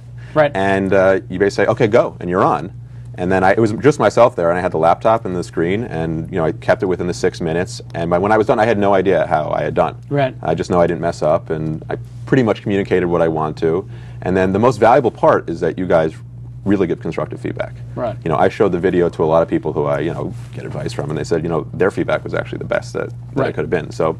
Great. And we videotaped it. And you videotaped it, right. Right. So we give people the video of themselves Right. and hopefully some of the Q&A. And what did we rate people 1 to 10 to Yes. give them, what did we rate you on the first rehearsal? It was between a 6 and a 7. Wow, which is extraordinary because what is the average on the first rehearsal? 4. Yeah. So now you come back, so that was 2 weeks out from TechCrunch. That's right. Then you come back a week before. That's right. So you had to fly all the way out to the valley Yeah, for half an hour with us. that's right. And then you flew back later that day or the next day. I took the red eye that day. Right. So this is how much this guy cares about his company. Yeah. You basically fly out for a day trip, Oh, yeah. more hours on the plane than actually on the ground. That's the way it was. And that's how we do on This Week in Startups. I mean, that's really like hardcore. When you do that and going to Europe, that's when you're really hardcore. Yeah. We went to Copenhagen for 48 hours, which was a great trip. It was one of the fun trips. But crazy, and that's really good hardcore stuff. So you have to go all the way back. Yeah. So now you're spending $400 on a ticket on It was 200. It was on great. Virgin America. Yeah. You got the Wi-Fi for $15. I actually only had one leg with Wi-Fi because I was doing the best price. So it's. All right. Well, this is. I mean, somebody please contact Virgin America and get the sponsorship for the show set up. I mean, plug them everything. I only fly Virgin America now because of the Wi-Fi. American has Wi-Fi now, and so does Delta. Oh, American has Wi-Fi. Yeah. Maybe we should get them to sponsor. Maybe the window's closing on Virgin. Maybe it's going to be American or Delta. I'm just saying, it could, trying to get some free tickets here for Tyler. Tyler likes to make a lot of trips. So then you come back for rehearsal number 2. That's right. A week before, a couple days before TechCrunch. Yeah. 5 days. Yeah. Did you stay out? We stayed out the whole week You at stayed that out for point. the whole week. So you fly out the second time. Right. You do the same exact thing. How long right. did you have to wait this time? Well, this time we got to see 2 people go before us. Right, because in the second rehearsals, That's right. we allow 2 or 3 of the companies to be in there because they're not going to leak it, and we let you see what other people yeah. are doing. Yeah. So what other 2 companies did you see? We Do you saw remember? Cocodot and Cocodot the was French great. social network, Stripe. Stripe. And Right. Stayed in touch with those guys. They were good. Oh, And yeah. Cocodot, too. Yeah, and so when you watch them do their presentation, now what are you thinking? My nerves were settled a little bit because I thought that they get good presentations, but just to see them go before me, I'm like, all right, I'm ready to rock this thing. Yeah. We came out to win. I mean, we really wanted to win TechCrunch. Sure. So we were going for a 10. And, Right. they're doing a lot of rehearsals, a lot of in front of the mirror, and then we went up and did it. And the second rehearsal was great because it really got us ready for the stage. Yeah. And then we got some more feedback. We actually made some changes between the second rehearsal and then the Yeah, presentation. absolutely you did. What did you wind up getting? What did we score you on the second one? We got an 8.5. Oh, which is really good. Yeah. I mean, the average on the second one is probably a 7. So you were like a full rehearsal ahead. Yeah. Then you did it on stage. I think you rocked it. You did 10 Thanks. out of 10 on stage. That's great. And so what was it like that day being on stage and everything? It's probably the most nervous I've actually ever been. Right. I was listening to my iPod. I was trying to psych myself up and then down. It was just like a total roller coaster ride, which is what this whole startup experience has been. And getting up on the stage, the lights were really bright. I was trying to make eye contact with people in the audience, and I was just really glad that I memorized it because it was just going from word to word to word. There was no worry about forgetting what I was going to say. And that once I got rolling, it felt great. Yeah. Yeah, you did a great job. I was sitting there right in the first row going, wow, he's nailing it. I'm so happy for him. Thank you. Now, you didn't win. No. But you did excellent. Great. Pretty amazing competition you were up against Oh, there. it was fantastic. Yeah. And the networking we did, I mean, I just saw Yext closed a monster round. $25 million, Yext. I mean, it's amazing. Yeah, and they're a New York-based company. I met their president. Sure, We stayed nice in guy. touch. It's such a great event for networking for the entrepreneurs that are all participating. And what about meeting angel investors and venture capitalists? Huge. It was ridiculous. So how many do you think you've met from this process? I would say close to 20. 20? Yeah. I was going to guess 10, 20. I mean, once you're in that door, I just going to keep kicking it open. So Right. it's been nonstop. This is my 3rd time out since TechCrunch. Now, is this your first startup company? I'm coming from more of a brick and mortar entrepreneur. Yeah. So it's my first pure technology play. In college, I was part of a .com. Yeah. But it wasn't mine. I didn't found Right. it. So So this is your first time at the CEO spot. yeah. And so what now? You're going to raise money? Yeah. We're fundraising right now. Right. And so what kind of round do you think you do? Angel round, for a full venture round? What are you attempting to do? There are a lot of options. So we have the ability to kind of pick the best partner that we're going to go with at this point. Really? Which is really exciting. Does that mean you have term sheets? Not yet. Not yet, but you're talking to everybody. Is it not? We've gone beyond the initial meetings on all those scales. Wow, that's great. Yeah. Wow. So maybe you close before the end of the year, and then you start ramping up. Oh yeah, no, we're trying to close quickly. I mean, I think that's a very important thing for us because we want to Sense keep of this urgency. momentum going. Yeah. Absolutely. When you're doing fundraising, there has to be a sense of Oh, yeah. urgency, where it's like this is closing, because the VCs will dilly dally it, or the angel Absolutely. investors. You have to really get your. So you have a lawyer, you get your paperwork. Great going? lawyer. Good. Okay. Yeah, he's been guiding us. Awesome. Well, let's bring Lon in here for the news. and we'll go through some news. We'll get your opinion on the news. Great. So now you just have, like, what, 3 or 4 employees? Yeah, we have 3 guys, Running and off we have fumes, no 2 new office? ones who are joining the team that are just really excited about the concept, so it's great for us. And they're willing to work for free. So if you guys have any questions, just use the #TWiST hashtag. Somebody just did a funny thing that I... Jason just said he would give up everything he owns for 5 minutes with Osama bin Laden. That's pretty funny. Those 3 words evoke a bad taste in the mouth of both job seekers and employers. You're playing the LocalBacon presentation. Good. That's okay. All right. Here's Lon.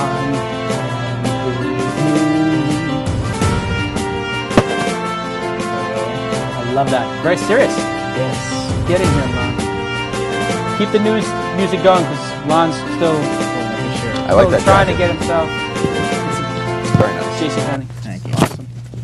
And there he is, Lon Harris with the news. And he brought his glass of water here. He's got a mug of water. Yes, right. Let me fill that water up. It's there for you. usually beer. But I like how there's a pitcher on the table. It's pretty sweet. Put that over here. Get that up. Oh, here, Lon. Let me fill your glass. Fill Lon's you. glass. So, Lon, LocalBacon. Yes, LocalBacon. You came. The whole Mahalo team came to TechCrunch 50 this year. I was there live. How was the whole team going up there? How was that for the team and Unity and all that kind of stuff? Oh, it was great. We had a really good time. Yeah, it was a lot of fun, and I've covered this for years for Mahalo sitting here. So it was kind of a thrill to get to go and be there in person, and yeah, we had a lot of fun. And drink, eat burgers. And drink, yeah. Well, we got to go to the sort of VIP party on Saturday night where they had the bacon wrapped scallops, which is the greatest. Yeah, it's a food tradition item ever created. Yeah. Is that a tradition, bacon wrapped scallops? It is now. Yeah. So is this the Keiretsu? Is it it. Keiretsu Capital? Is that the guys? Well, it's called Keiretsu Forum, I think. K-E-I-R-E. Oh, that's it. Yeah. This is it. That's Yep. it, yeah. So where's the watching it forum? here, not a Here it is. fan. I can't believe this. Keiretsu Forum. I wonder where they charge for this. It's incredible. Did you hear this? That they, I was watching Think out it's there. true? Yeah. Can you imagine that they charge people to pitch? I can imagine it. I mean, I could theoretically see somebody trying something like that. Keiretsu Forum is the world's largest aneurysm meetup. It does seem a little underhanded. Apply to percent. I'm going to destroy this. I want to have up and running the TWiST forum. We will go head to head with this, and we'll make it free. I was going to say charge half as much. That's right. Why should the entrepreneur? Every VC is doing that already. They're all free. They're all free. Yeah. How does I mean, I'm just data screening, due diligence, blah blah blah, and it's like they hide this like 12 levels deep. Like I'm 3 clicks in and I can't find. Oh, and I got to load a Word document. There's a lot of entertainment industry stuff like this. Like we'll read your script and it's a script contest, but you got to give us like $2,000 to enter. Oh yeah. They try that same scam with like wannabe actors, Scam, and screenwriters. Keiretsu Forum. Oof. If it's true, I don't know that it's true. I'm not saying it's true. You say it's true. I don't know about 3,000, but I know it's a very expensive investment. Really? Yeah. Somebody's got to get me the information on this. I want every piece of information on Keiretsu Capital brought to me now. What was that thing that he said in Superman 2? Bring me the son of Jor-El. Yeah, it's what's his name? General Zod. General Zod. Yeah. Terrence Stamp as General Zod. He was awesome. Neil Terrence before Stamp. Zod. Neil before Zod. That's that guy, yeah. Terrence Stamp, great actor. Is he on Entourage? Is he on Entourage? Oh, no, that's the famous actor from Clockwork Orange. Oh, that's Malcolm McDowell. It's Malcolm McDowell. Yeah, different. He's awesome on Entourage. Malcolm McDowell, another just legendary. Legendary. So what did you think of LocalBacon? We were talking about before. You didn't like the idea. I saw him tweeting about it. Busted, really? Oh, yeah. I knew that. He was a hater. Here we go. We got a hater. Yeah. Well, I'll tell you what. There were a few companies at TechCrunch. It seemed like there was a trend going on that it was a little weird to me, where it was sort of thinking about your user base, less like people, more like kind of cogs in a machine or like dollar signs, trying to sort of quantify them and think about that. I was actually talking about this with Tyler at the event. This LocalBacon, not the worst sort of offender of that group. I would say that. Who was the worst offender? Healthy Wage was the one that just made me just infuriated. Really? With this whole idea of instead of thinking of your employees as sort of individual people who are going to have their own unique sort of health issues and they're going to have their sort of unique lifestyles, it's this like, well, if you are this weight, you are unhealthy, and we want to make you better. And it's just like, that is just so creepy to me. That just all, and so LocalBacon, not analogous to that, but it did have that sort of, I just don't understand how the incentive works of the money. It just doesn't seem like the people who have more money to apply to jobs, are they necessarily the people who are more qualified or going to have better resumes? If you don't have $1 to spend, then you're probably not ever going to get a job. Well, that's true. I mean, if you're talking like if I go in one job a day, anybody can afford $1. Or it's like if I have a strategy, I want to apply to 10, 15, 20 jobs. You apply to the best jobs that you want to get on LocalBacon. So if you can afford to spend $5, then, you know, maybe don't have that Happy Meal at McDonald's. You know, like literally take that $5, invest it in getting your career forward. So I really against charging anything more that would limit people who don't have the resources to apply. Point, which is you did market research ahead of time. Oh yeah. And you found out on average people are willing to pay $9. Over $5. The average was actually over $5 to apply to one job. Yeah. Yeah, I remember your presentation where you interviewed 2,000 people. 2,000 people on Craigslist. People were willing to pay $9. Yes, and they were applying to entry-level jobs, and they said they'd be willing to pay over $9. So essentially, which I would believe. I mean, I don't have any doubt. So you that's basically true. made it the lowest possible benchmark. I mean, absolutely. I mean, how much lower than $1 could you go? If it was like 25 cents, would you object? It's the quantifying resumes in terms of money, because the resumes that I get that are crummy. So it's some sort of philosophical thing. Well, yes, it's a little more ideological than practical as a criticism. But like, I don't know. I feel like I get a lot of resumes because I do hiring for editorial at Mahalo, and I get a lot of crummy resumes. I get some good ones. I get a lot of crummy ones. So that's the problem that LocalBacon is sort of confronting. Yeah. But I feel like the problem with those people isn't that there's just no barrier to apply. It's that they don't know how to write a cover letter and a resume, or they're underqualified. Right. And I feel like those people wouldn't pay the $1, though. Wouldn't they? I mean, I feel like they would. I feel like whether you pay $1 is more about your. Do you see underqualified people paying the $1? Well, we're actually seeing a very interesting split. They're taking half their credits and doing aspirational applies, meaning that they're applying to jobs that they might not be qualified for. And then they're going for the ones that they're like the safety net. So what we're trying to do is to guide them. We like this whole aspirational play. I think the Ladders did a phenomenal job taking people making $80,000 and inspiring them to try and make $100,000. So we're doing the same thing at LocalBacon, but we also want to make sure they get hired. So we're giving them those suggestions saying, hey, you know, great for reaching for the stars for this job, but maybe as a backup, apply to this one that matches your experience a little bit more. Right. So we're really trying to get them hired. You know, other than getting their $, we really want to get them a job. I mean, that's our goal. Right. Which is, I mean, a lot better than a system like Monster, where you're just kind of thrown into this sort of gauntlet. And these people can all apply for the job at somewhere else. They can send the resume into the person. Oh yeah, absolutely. Yeah. So if they don't want it, see, what I think you should do is, because Lon's socialist, borderline communist approach to life is just kidding. No, it's you consider yourself a socialist? No, I'm kidding. You voted for Obama. I did, I know. he's a Nazi, okay? Totally different. Like, he's a Nazi. So, what if on the thing it said, apply through LocalBacon, and under the job said, apply for free, apply for LocalBacon for $1, get X, Y, and Z, and then under it said, or apply for free at the Craigslist link or their direct link. Oh yeah, we've talked about that. We want to do it. I think that I think that would shows so much strength. Criticism I'm offering. It totally shuts your criticism down. Well, hold on a second. Tyler has an insight. There's also here, go roll it. Insight from Tyler. Booyakasha. Yeah, there's also the issue that really what you're trying to do with that $1 is stop the idiots from auto spamming and doing all that. That's half of it. That's half of it, and you could have them. If somebody on one of the panels made the point that, well, if the idea is to stop the idiots is instead of doing it, charging them $1 to do that, you could have them fill out something that proves their sincere interest. Hey, that was Tony. It's Apples. Yeah. Which is very interesting as well, and and you had a great response to that as well, which is, well, for different companies with different philosophies, different models will work better. So. Yeah, and we're actually building that in right now. They can have additional questions. So if an employer is requiring to know certain things about the job seekers, they can do that right through the application process in LocalBacon. We can link to skills tests, we can do essays, whatever the employer wants, we can do. Awesome. All right, so let's do some news. All right, the first news story I got here, Google Wave. September 30th, Google began its slow rollout of Google Wave, collaborative web tool that brings together elements of chat, email, It's file sharing. It's a lot of different sort of collaborative things together. And the invites have become almost something of sort of an online currency with people on Twitter sort of to try to get invites from one another and trying to make deals for invites. Some negativity towards it already. Robert Scoble's called it overhyped, says it's a productivity killer. TechCrunch says people are going to think it's confusing, cluttered. Have you gotten to check it out yet? What do you think? I haven't played with it. I've watched some of the demo. Whenever you try to do one service to unite them all, you generally don't do any of the services justice. So, as an example of that, when you try to mix instant messaging and email, they operate differently. And so the instant messaging inside of Gmail is okay, but I would rather just talk to you on Skype. Right. Because I can click and make it a voice thing. It just doesn't work as well.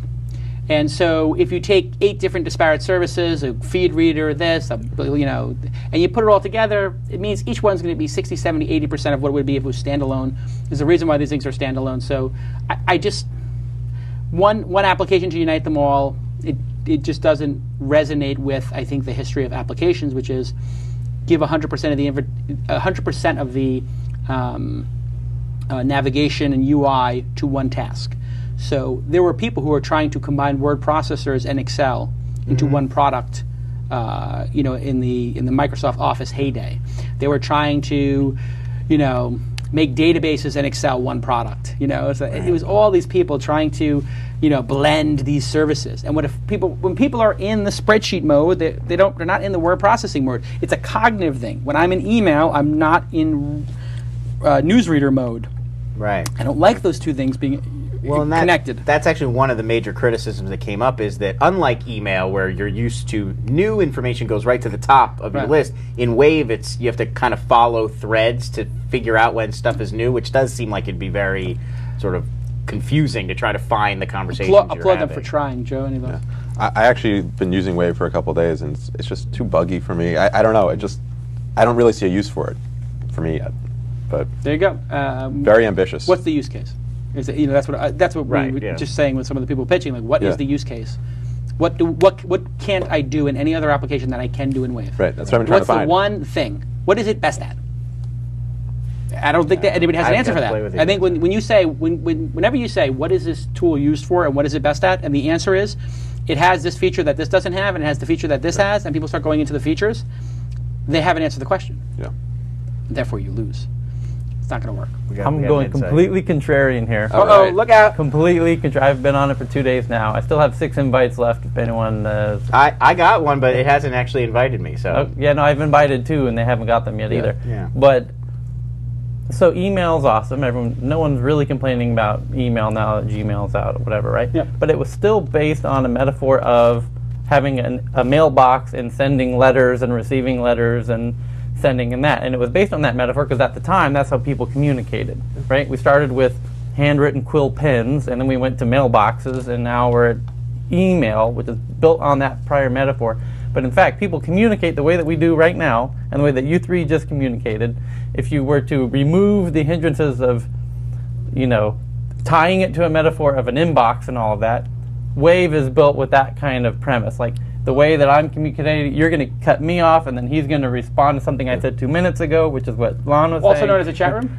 It's very chat roomy, but chat room's linear. This is non-linear.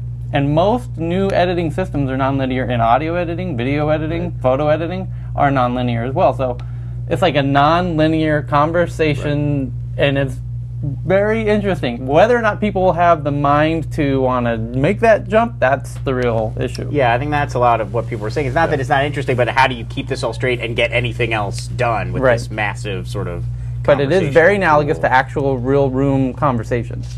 And the way that you invite people into them, it's very organic and not tied to conventional notions of how we've been doing it. Interestingly, Tyler's only following 59 people on Twitter. Yes, I'm a Twitter snob. That is unbelievable. Yeah. 59. 59. I read every single tweet that they put out, by the way. Steep decline. Yeah, I read every single tweet of all 59 people I follow, and you better have some very interesting tweets, and if you spit out a couple, I don't like, I stop following you. Wow. There you go, people. Try to get on the list. Miley Cyrus adds a lot of value. So I don't know how anyone follows more than 100. It drives me batty that people are following, 500. And you're a selective tweeter. You don't unnecessarily tweet. Yeah. Next story. Next story. Yext.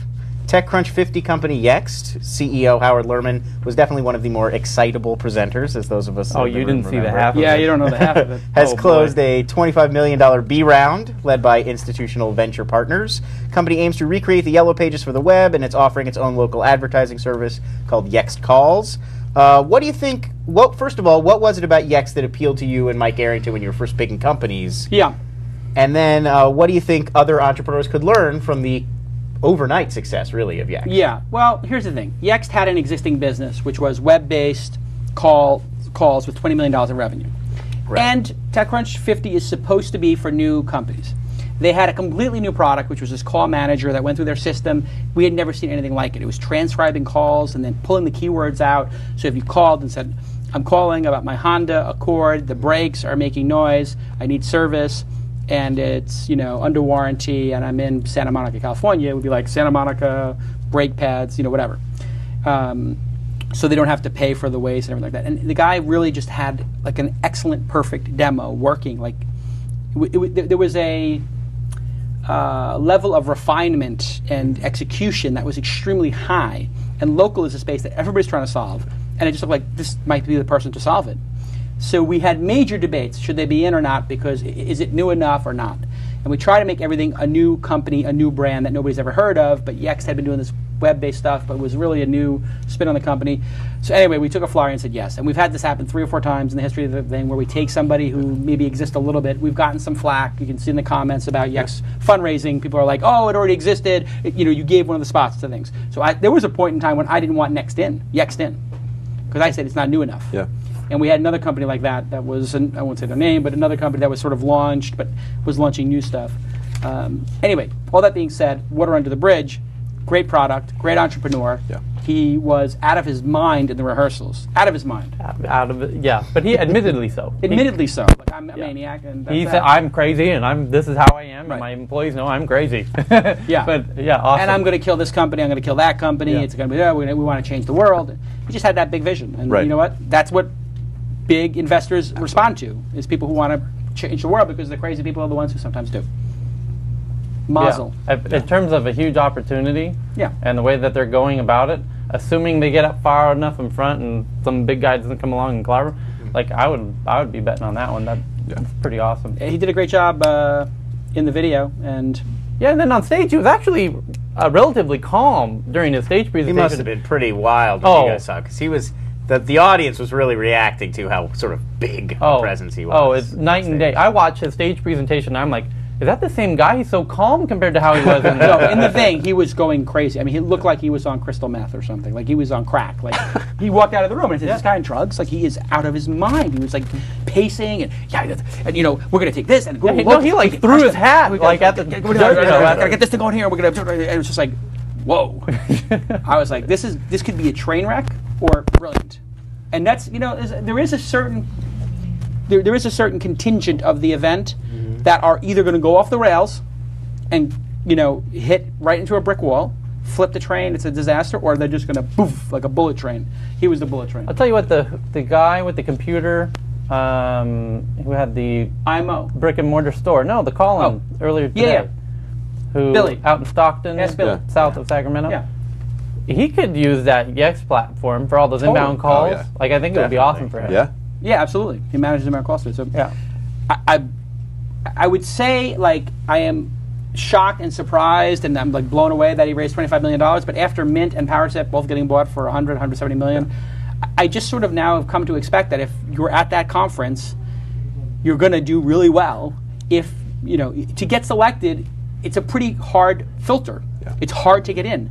700 people, 1,200 people, 800 people, those are like the number of applicants each year. Reducing down to 50 means, if you have Mike and I and Heather and the TechCrunch editors and Tyler looking at the companies, we know what's going to work, and so we have a good eye for talent. And I'm really proud of the fact that we're picking people really well. I mean, Yammer, people didn't like Mint winning the first year. They didn't like Yammer winning the second year, and this year they're not going to like LocalBacon. All 3 of those companies crushing it. Red Beacon was the winner. LocalBacon. You said LocalBacon. Red Beacon. Sorry, Freudian slip. LocalBacon. You should have done that at the conference. Absolutely. And the award goes to. You've got a great idea. Yeah. It is there is a challenge of if it's going to work or not. Oh yeah. With some of the other businesses, it's like, well, clearly, Clicker or, Red Beacon are going to work. I mean, there's less risk in them. AnyClip, as a matter of fact, is one of those. AnyClip was the crowd favorite. Oh yeah. And the reason it didn't win was because I don't think they even know if they're going to pull this off. If they had a thing that said, if they had a contract and they put on like the other guy did with the contract from UDoors. Like UDoors. If they came and said, look, I have 5 of the studios, they said they're willing to do it if we keep the clips under 3 minutes and if we link to their thing, they would have won. Oh yeah. Hands down. That was my favorite presentation. I thought that was fantastic. They did a good job. Yeah, just one of those ideas that just grabs you immediately. Like, oh, if that worked, it would be Right. amazing. If. Yeah. Next story. Oh, do you have any thoughts on Yext? No, I love them. I think it's a great business. So I'm rooting for them. I had a video. I'm not sure if we're queued up with this video. Oh, okay. So we should Are check we with queued those up with the video, guys? Guys, do we have the double twist video ready to go? I sent that in the email, but I'm not sure if I don't even know what a double twist is. Okay, so they didn't get it. Double Twist was the company that did the video sort of taking it out of Apple. Oh yeah, go find that. Redid the Apple 1984. You can find that. It's a 1984. If you look up Double Twist ad, you guys should find it on YouTube pretty quickly. Anyway, they offer software which allows iTunes to interact with a variety of non-Apple MP3 players and devices, and they released a commercial that's sort of a parody of the '84 Macintosh Super Bowl ad that everybody sort of remembers, where it's Big Brother and then the woman throws the torch into the screen and it explodes. So this time the Big Brother character looks like Steve Jobs. The followers all are wearing sort of their iPod earbuds. Pretty sort of clever reversal of it, implying that, now Apple is everything that they once opposed. And I know that's a case you've also made. I'm not certain, but I think I said in one of my email newsletters that Steve Jobs is the guy on the... You actually did name check this 84 ad. But I said in it, he's the person on the screen, and the woman with the hammer is open source, coming for him. Right. That's exactly what just happened. That is the content of this ad. If we well, I have it here on my computer. I'm trying to download it, but I think we have a ISDN line here at Mahalo that's only capable of. We have about 30 people on a 64 kilobit. It's 128. We upgraded to 128 kilobits. You got 264s. 264. Okay, we're good. But anyway, there you go. It's a pretty good. It's a pretty good rendition of it. And it's a pretty good recreation. And and they sued them, or they're pissed off. I don't think there's any lawsuits that have actually been filed. I know Apple's sort of not classic parody. Not pleased with it. I don't see how you could possibly make a case. However, parody is protected, but. I think there is a reasonable case here that people would not know, people would assume that's Apple. When I watched it, until the end, you don't know, and so using copyrighted stuff in marketing, parody is not. It would just be the earbuds then, right? That's the only sort of Apple imagery that appears in it. No, but Apple owns that. Apple owns that original idea. Yeah. Of doing George Orwell own the original idea. Well, no, the format of that commercial is their intellectual property. So if you copy it. If I did a copy of that for Mahalo, they could have they would say we were infringing upon their trademark, their copyrighted content. Like fair use to me, I think. It's one of those borderline cases. It would be fair use if they did it and they were not a for-profit company or it was just a bunch of students. Right. But when you use it in a commercial sense to promote yourself, it would be like if I did a Think Different campaign, Right. Yeah. And it's like you start to get into trouble. Was that what you would do if you were Apple? You would sue them? No, but they probably will. I mean, they like to sue everybody now, right? I mean, is that their modus operandi? I think Apple is now feeling the heat. I mean, after my email, I'm not supposed to say this, but I actually got contacted by somebody, let's just say, related to government agencies, who wants me to talk to government people about Apple in Washington, D.C. Wow, like an antitrust He's not saying anything about it. But I mean, I'm like, really? I don't really need to be this involved, Like I'm not going to Washington. Period. I went to Washington. Microsoft's got big pockets. Don't rule it out. I mean, they will pay for good lobbyists. Yeah. I'm not going to be a lobbyist. For Microsoft. Anyway, I like the idea of the software. In the software, I downloaded it. It almost worked. It doesn't work with Zune yet. Right, yeah. But it's on their list of it's going to work for Zune HD. I'm so excited about it working on Zune because I don't want to move over to Windows. I don't want to have to run it in parallels, but I want to have my iTunes available on the things, and this could... I think they're going to try to block it. They probably will, yeah. the good news is I think what these guys are doing is just reading your files and using the metaphor of the iTunes format. Right. So I'm not exactly sure how it works, but that sounds right. This is the DVD John guy, who I think was one of the guys who cracked DVD code. Yes, right. Pretty famous Norwegian guy. hacker DVD John is now the sort of founder. I think the founder and CTO of this new company. And they charge for the software, I guess. Yeah, $50 or something. Something. Yeah. I'm going to order it. Absolutely. I mean, if there was, I'm going to order it. I wish that there was some software that I could just pay that would make my iPod and iPhone not jailbroken, but just open. I would pay for that, but see, Apple just comes and well, then you're they stop it. legal. You know, like it's. I could understand them not, promoting it or whatever, but to go and stop it, it's like, just come on, lighten up. You know, it's just like it's so over the top. Should we talk about the homework? Let's talk about homework. Oh, okay. Really quick. There we go. Homework.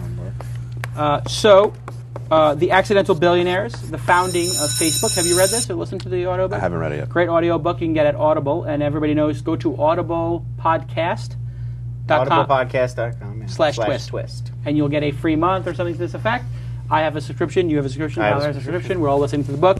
You actually finished it first. I did. We're almost finished. Last week. What did you think of the book? Very interesting story. It's very compelling. I had a few issues with his writing style, which is he tends to sort of repeat himself. Ben Mesrick, the author. Yeah. He'll tell you not just once, but 8 times that Mark Zuckerberg was a nerd and a hacker, and these guys were jocks, and Mark Zuckerberg is a genius. And even I think if you took that line out, there's probably 16 times during the reading of this book where the guy who's reading it has to go, Mark Zuckerberg was a genius. And it's like, it's a little... Yeah. I get it the first time, and you don't have to tell me about how, sort of staid all of these Harvard groups are, whatever. But, having said that, my sort of little issues with the way it's written, it's actually very sort of interesting to hear a lot of the backstory. Sure. And a lot of the sort of the Connect You situation is really sort of infamous. Right. But a lot of these other little sort of betrayals and controversies are not... I hadn't really heard about, especially... Eduardo Saverin, who's sort of the perspective of the book, the guy who gave him the money back at Harvard, who then he sort of cut out of the company when Sean Parker came in. And then he winds up, now he's back in, right? They've made him a founder, they settled with him. Yeah, in 2008 there was a settlement, but oddly before the settlement came through, they sort of just put him back in the company history. Yeah. Like for years and years he hadn't been considered an official part of the Facebook company history at all. And then they just sort of put him back on there, and then a few months later, he got this sort of undisclosed What's the lesson for startups? I think there's a lot there. I think one of them is that... What's your big takeaway? Yeah, I think one of them is that it comes back to again and again is that the guys who sort of stuck with it and made Facebook work were the guys who lived, ate, breathed, slept Facebook. That it's that singular vision of Zuckerberg literally locked himself in a Palo Alto apartment for 24 hours a day and just wrote code and focused exclusively on it. And Saverin sort of went off and he had this internship and he wanted to finish Harvard and he had all these other sort of priorities.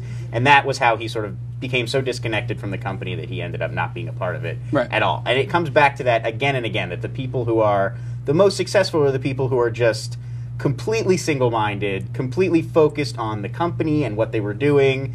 And the other thing that really amazed me, and when I was listening to it, was how far in advance they had planned out this stuff. I mean, they're talking about 2003, 2004, and Zuckerberg's having conversations with people about, oh, well, we're going to beat Flickr, we're going to do the photo sharing thing, and we're going to have your wall, and it's going to be a news feed. I mean, basically, almost exactly what Facebook is today, which feels to me totally different than even when I first joined it. And he had this roadmap in his head, so it's really like, plan out, you got to have a roadmap that's way further in the future than I would have expected. Yeah, you have a big vision, you got an endless sort of ocean. Also, very important for entrepreneurs to remember is when you're starting your company, you have to document it and do it right, cleanly, paperwork, lawyers. Don't put that stuff off. Do it in advance because this has gotten very, very expensive.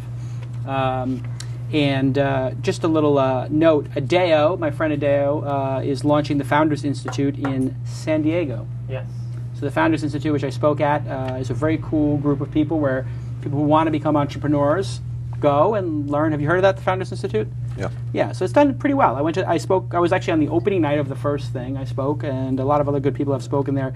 And so they're accepting applications for their next class. The next class will be in San Diego, Orange County, and San Diego. So if you want information on that, go to thefoundersinstitute.com or Google Founders Institute. So that's a plug. I got handed a plug. You did? Yeah. No, now it's happening. People are like how it happened on Stern. Yeah. I'm doing the plugs. I'm doing the plugs now. Tyler will be at read the copy. Chuckles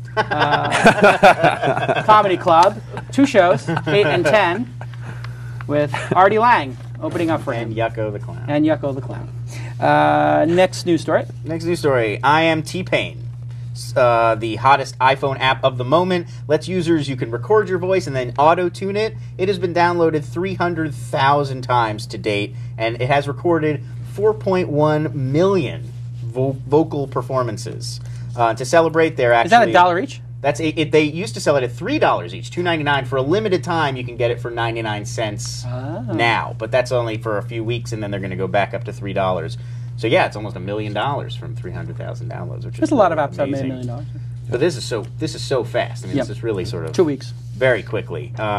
So my question would be Smule, S-M-U-L-E. That's the company that made the app. Yeah. What do they do to turn this into sort of a real business now? Because this is obviously sort of a fun gimmick. Smule is the same people who made the flute. Right. If you remember, where you blow into the thing. Mm-hmm. What they do is they make things that are purple cows, that are unique, that are just very viral. So with this thing with the flute, when we were in Japan, everybody's talking about it, everybody's trying it, and it's like, oh wow, that's a unique thing. You blow into it. You're not going to use it. So I was like, I'll buy that. Sure, I bought it for whatever, $1 or $2. I showed it to 10 people. It was like, and then I showed it to the 11th person. And they're like, yeah, I've seen it. Smule, yeah, I get it. So I think that there's a lot of this sort of like they're like Star Wars toys or something, like oh, you have the Tauntaun you can put Luke in, great, oh my god, it's the most amazing thing ever. Then everybody's got it, and you're like, oh well, what about the Rancor Beast? Do you have the Rancor Beast? It's like it just everybody moves on to the next toy, to the next toy, to the next toy. It's yesterday's news, so it's not a real business. That's a great idea. Digital Happy Meals. Digital. Happy Meals. Like an iPhone Happy Meal, you got to collect them, and they charge $1 for each one. And it's like a wheelchair in Disney. Just like a wheelchair. I made my girlfriend download. That was his insight before. It's like a wheelchair in Disney. Wheelchair in Disney. So can somebody get the domain name like a wheelchair at Disneyland? At Disneyland. Yeah, you go right to the front of the line. Yeah, like a wheelchair at Disneyland.com, and just make that a fan site to Tyler. And you just whoever does that is going to get something from TWiST. Hey, we never did the contest. Oh, do we pick a winner for that? Tyler, pick a winner for the review contest. We're going to give out 500. the was last like 4 shows ago. We never did it. Yeah. The most in-depth. Somebody did a crazy in-depth review that there were 2 of them that were. Lon's good at this. Lon, you do this because you're good at this. I went through them. Pick your top 3, show it to me and Tyler, and then we'll tell you which one we think. And we'll just let's do that in between shows because people have been asking about this. Yeah, definitely. I'm going a little crazy. We can get that going. Okay. One more. We've only done 1 hour and 56 minutes of show. Yeah, one more. There's a lot of good ones left.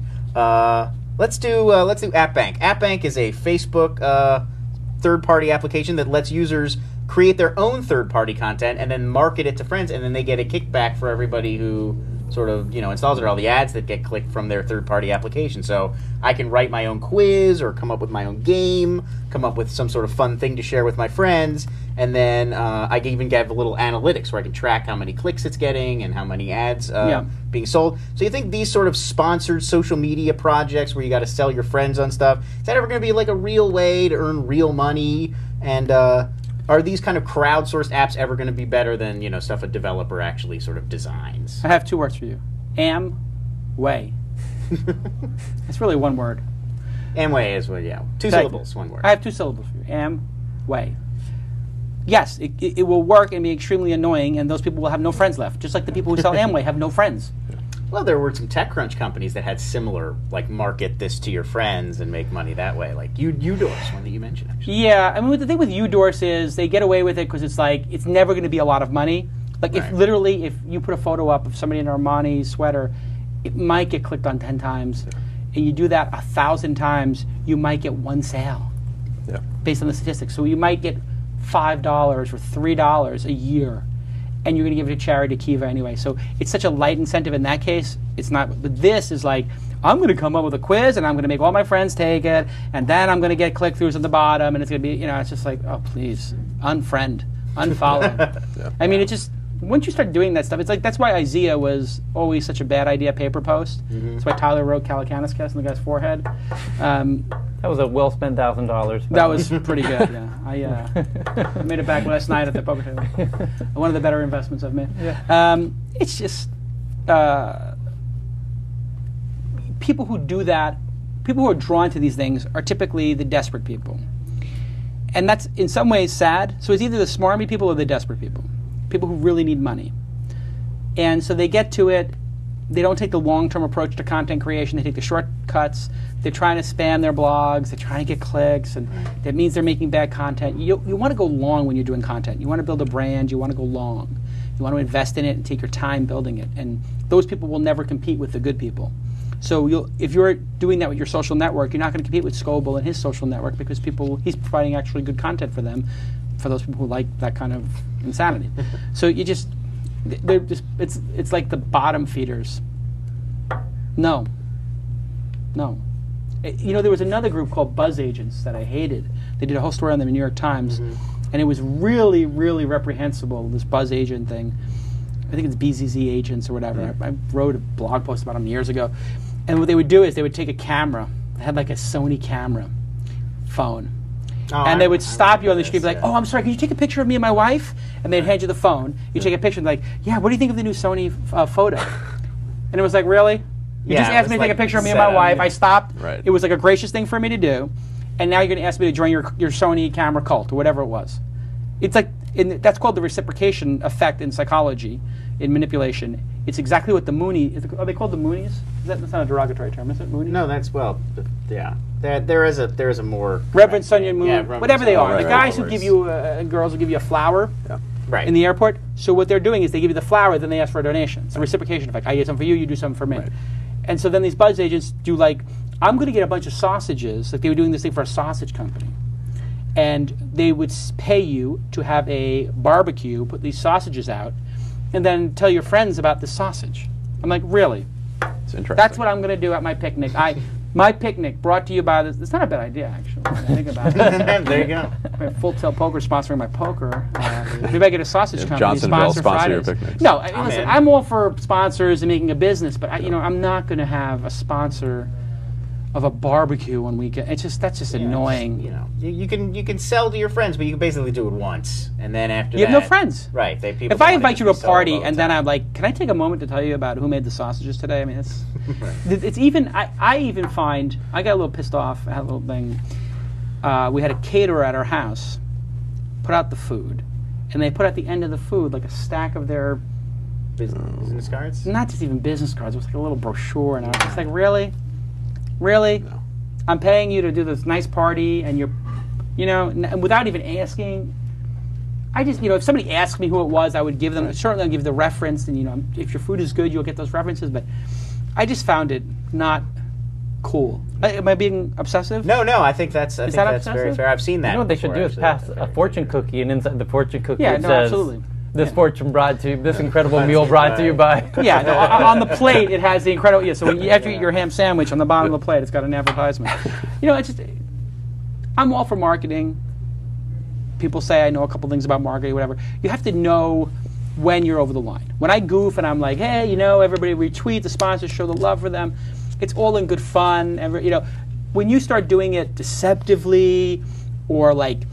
I'm trying to get something out. I'm not trying to get anything out of the people who are tweeting that. It's not nothing nefarious about it. But when you start sending stuff to people and wasting their time, it feels nefarious. It has to be genuine and authentic, I think. Right. So it lacks all authenticity. Which is that Magpie one that I really hated on Twitter, where it was like every 10th tweet they'll send out like a sponsor. And they're such spammers. These Magpie are spammers because I signed up for it just to see what it was like. Yeah.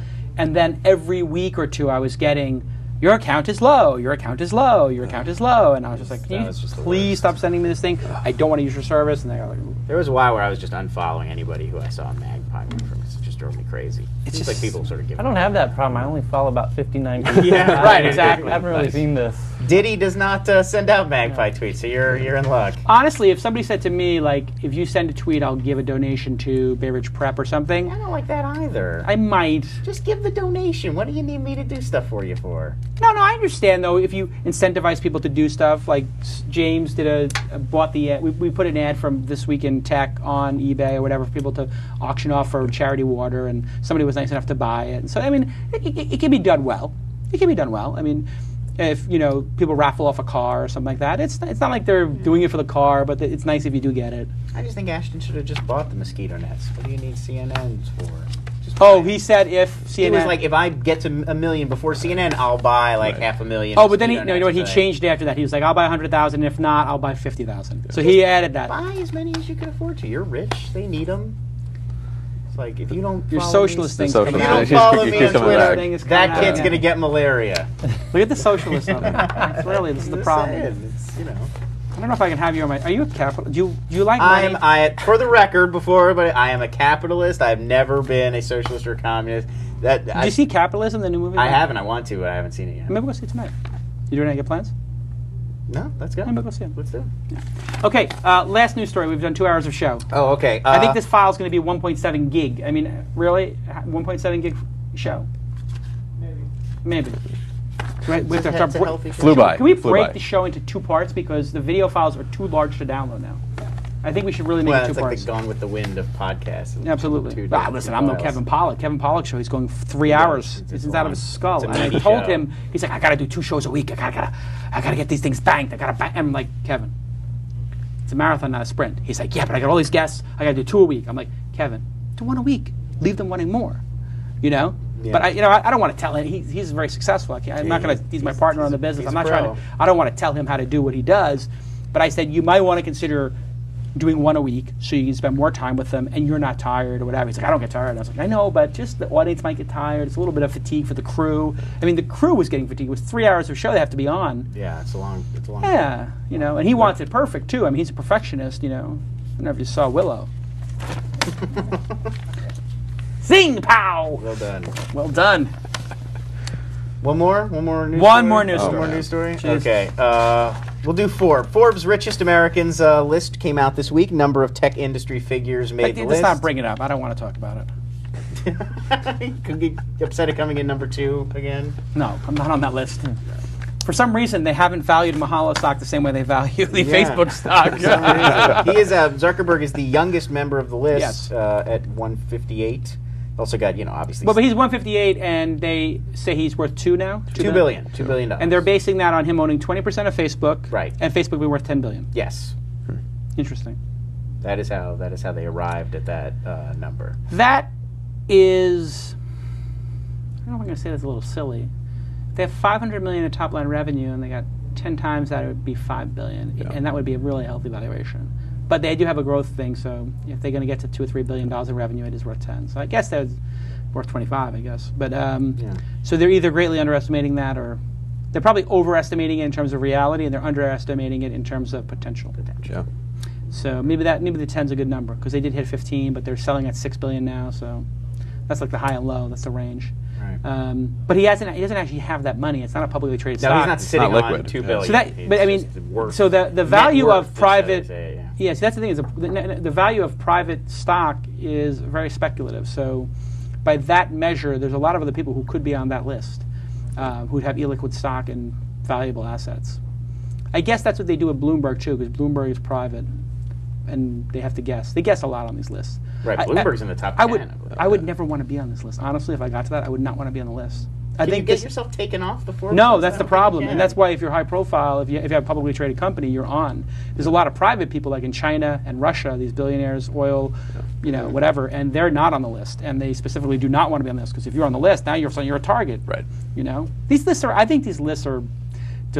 I'm a capitalist. I like the sort of inspirational part of the list and the aspirational part of the list. I do think it gets a little obsessive, Yeah, I can see that. When it gets down to 400 too, I mean, you're going so. It's just like really, we have to go that. Yeah, exactly. Why don't they do like the top 10,000 richest people in America, and then you could look up your neighbor or something. Right. It's just a little. Listen, I'm all for being a billionaire. I'm all for that's my goal. I want to buy the Knicks. So Well, so do you think, I mean, that was the interesting sort of question, I think, from all this is, it's clearly some sort of combination of all these things, but what do you think predominantly for the people who've made it onto that list? Is this a sort of luck? They just had this one brilliant sort of idea? Or well, they've done stats on work? this. I think about a third or half of the list is actually inheritance. Because the Walmarts, obviously, there's like the Walmart people have how many? Like there's like 8 of them. 4 of them are in the top 20. Yeah, so I mean, there's a lot of that in there. So there's old money on there, and then there's a lot of technology, finance, and real estate. So if you look, tech, finance, real estate, that's how you get on that list. Or you inherit it. Yep. And, trust me, my dad's not leaving me $1 billion. Maybe $1 billion in debt. My pops wasn't so good with the cash flow. Okay, so that's an awesome amount of news. That is an awesome amount of news. That's an awesome amount of news. Thank you, Lon, for helping out with the news. My pleasure, as always. Tyler, thank you for your wonderful insights. Or lack thereof. No, we have a rough day. Yeah. What's the matter? No, I just got a lot on my plate. I lot on had your trouble mind? being insightful today. I'll make it up next time. Take a wheelchair to Disneyland. That was good. What more insights do you need? Yeah. Cheers. By the way, the domain is available. I checked. Wheelchairs at Disneyland. It's still available. You haven't bought it yet? It's still available? At some point, somebody will clip every single insight from Tyler and put them back to back, and it will just really be Sounds funny exhausting. with a techno remix behind it. Wheelchairs at Disney. Joe, thank you for being on the program. Thanks for having me. Thank you for launching TechCrunch 50. I'm really excited about the business. I'm really excited that you chose to launch there. It's great to see all the success that you're having with it. Remember the rules that we talk about on the program. Yeah. Never get high on your own supply. Definitely not. The press means nothing. All that matters is execution and your clients. Yeah. That's a piece of advice. Second piece of advice, starting very easy. Finishing very hard. Yeah. And for you, finishing is getting these great clients and getting this thing to scale. So while it's great that you've done all this stuff, this is just the beginning. It's just scratching the surface. Make sure your entire team understands the 2 cardinal rules of startups. Yeah. Okay, and I'm really excited about this program, most of all because of the people updating us on their status and really helping the entrepreneurs. If you want to be on the program, it's very simple. You just email contact@thisweekinstartups.com. That goes to me, it goes to Alex, it goes to Tyler. I don't think it goes to Lon. Lon, if you want to be on the list, you can. Yeah. Just send in, listen, I got a problem, I need help, I need advice, I want to be on Jason Shark Tank, I want to be on Ask Jason. Put your stuff in there, and boom. Next week, we're going to be at that music conference. Correct. Santa Barbara. Santa Barbara. On stage. Live on stage. Santa Barbara what? Something in Santa Barbara. We'll put it on the website. It's like a music tech. Music and tech. Music and tech in Santa Barbara. We have a couple of free tickets to that, I think. Yep. So email contact at This Week in Startups. This Week in Startups. And this is funny. I guess we have. I'm gonna let you finish. Oh, they're taking pictures of This Week in Startups. I just saw J-Mac was, but he's got the little icon on his. A little Kanye. He got a little Kanye on his thing. Kanye's interrupting his Twitter. I'm gonna let you finish. Kanye needs therapy. And You don't think it's all he knows he's gonna get on No, TV? It's all that? no. When you lose your mom over elective surgery that you paid for, it's really tragic. He used to interrupt award shows before that. I know, but anybody who's walking around an award show with a bottle of Courvoisier, drinking it from the bottle, Hennessy. Same difference. I don't care if it was Grey Goose or if it was Kahlua. Just not Cristal. Just not Veuve, because I would be guilty of that. Anybody who's walking around drinking from a bottle has a serious problem, unless it's me with a bottle of Veuve. But this is a serious problem. It's a cry for help. Somebody who's his friend needs to give him a hug and say, "We love you, Kanye. Slow your roll. You're high on your own supply, literally, and you need help." That's it. He was right, though. The Beyonce video is a lot better than the Taylor Swift video. Of course he's right. But I think that's part of what bothered everybody so much about it, is that we all kind of deep down know that he's right, and it's just annoying the way he's choosing to express it. It is annoying. Well, she ended up winning the Video of the Year. She won Video of the Year. This was just Taylor Swift beat her for like female pop vocal. And had he had the calmness to maybe anticipate that, maybe they're setting her up to win the year one. Taylor's getting the girls. You know what? The Courvoisier can sometimes mess with your judgment. That's why I stopped drinking Courvoisier from the bottle. We'll see you guys all next time on This Week in Startups. Bye-bye. With this time, I go for mine. I got to shine. Now throw your hands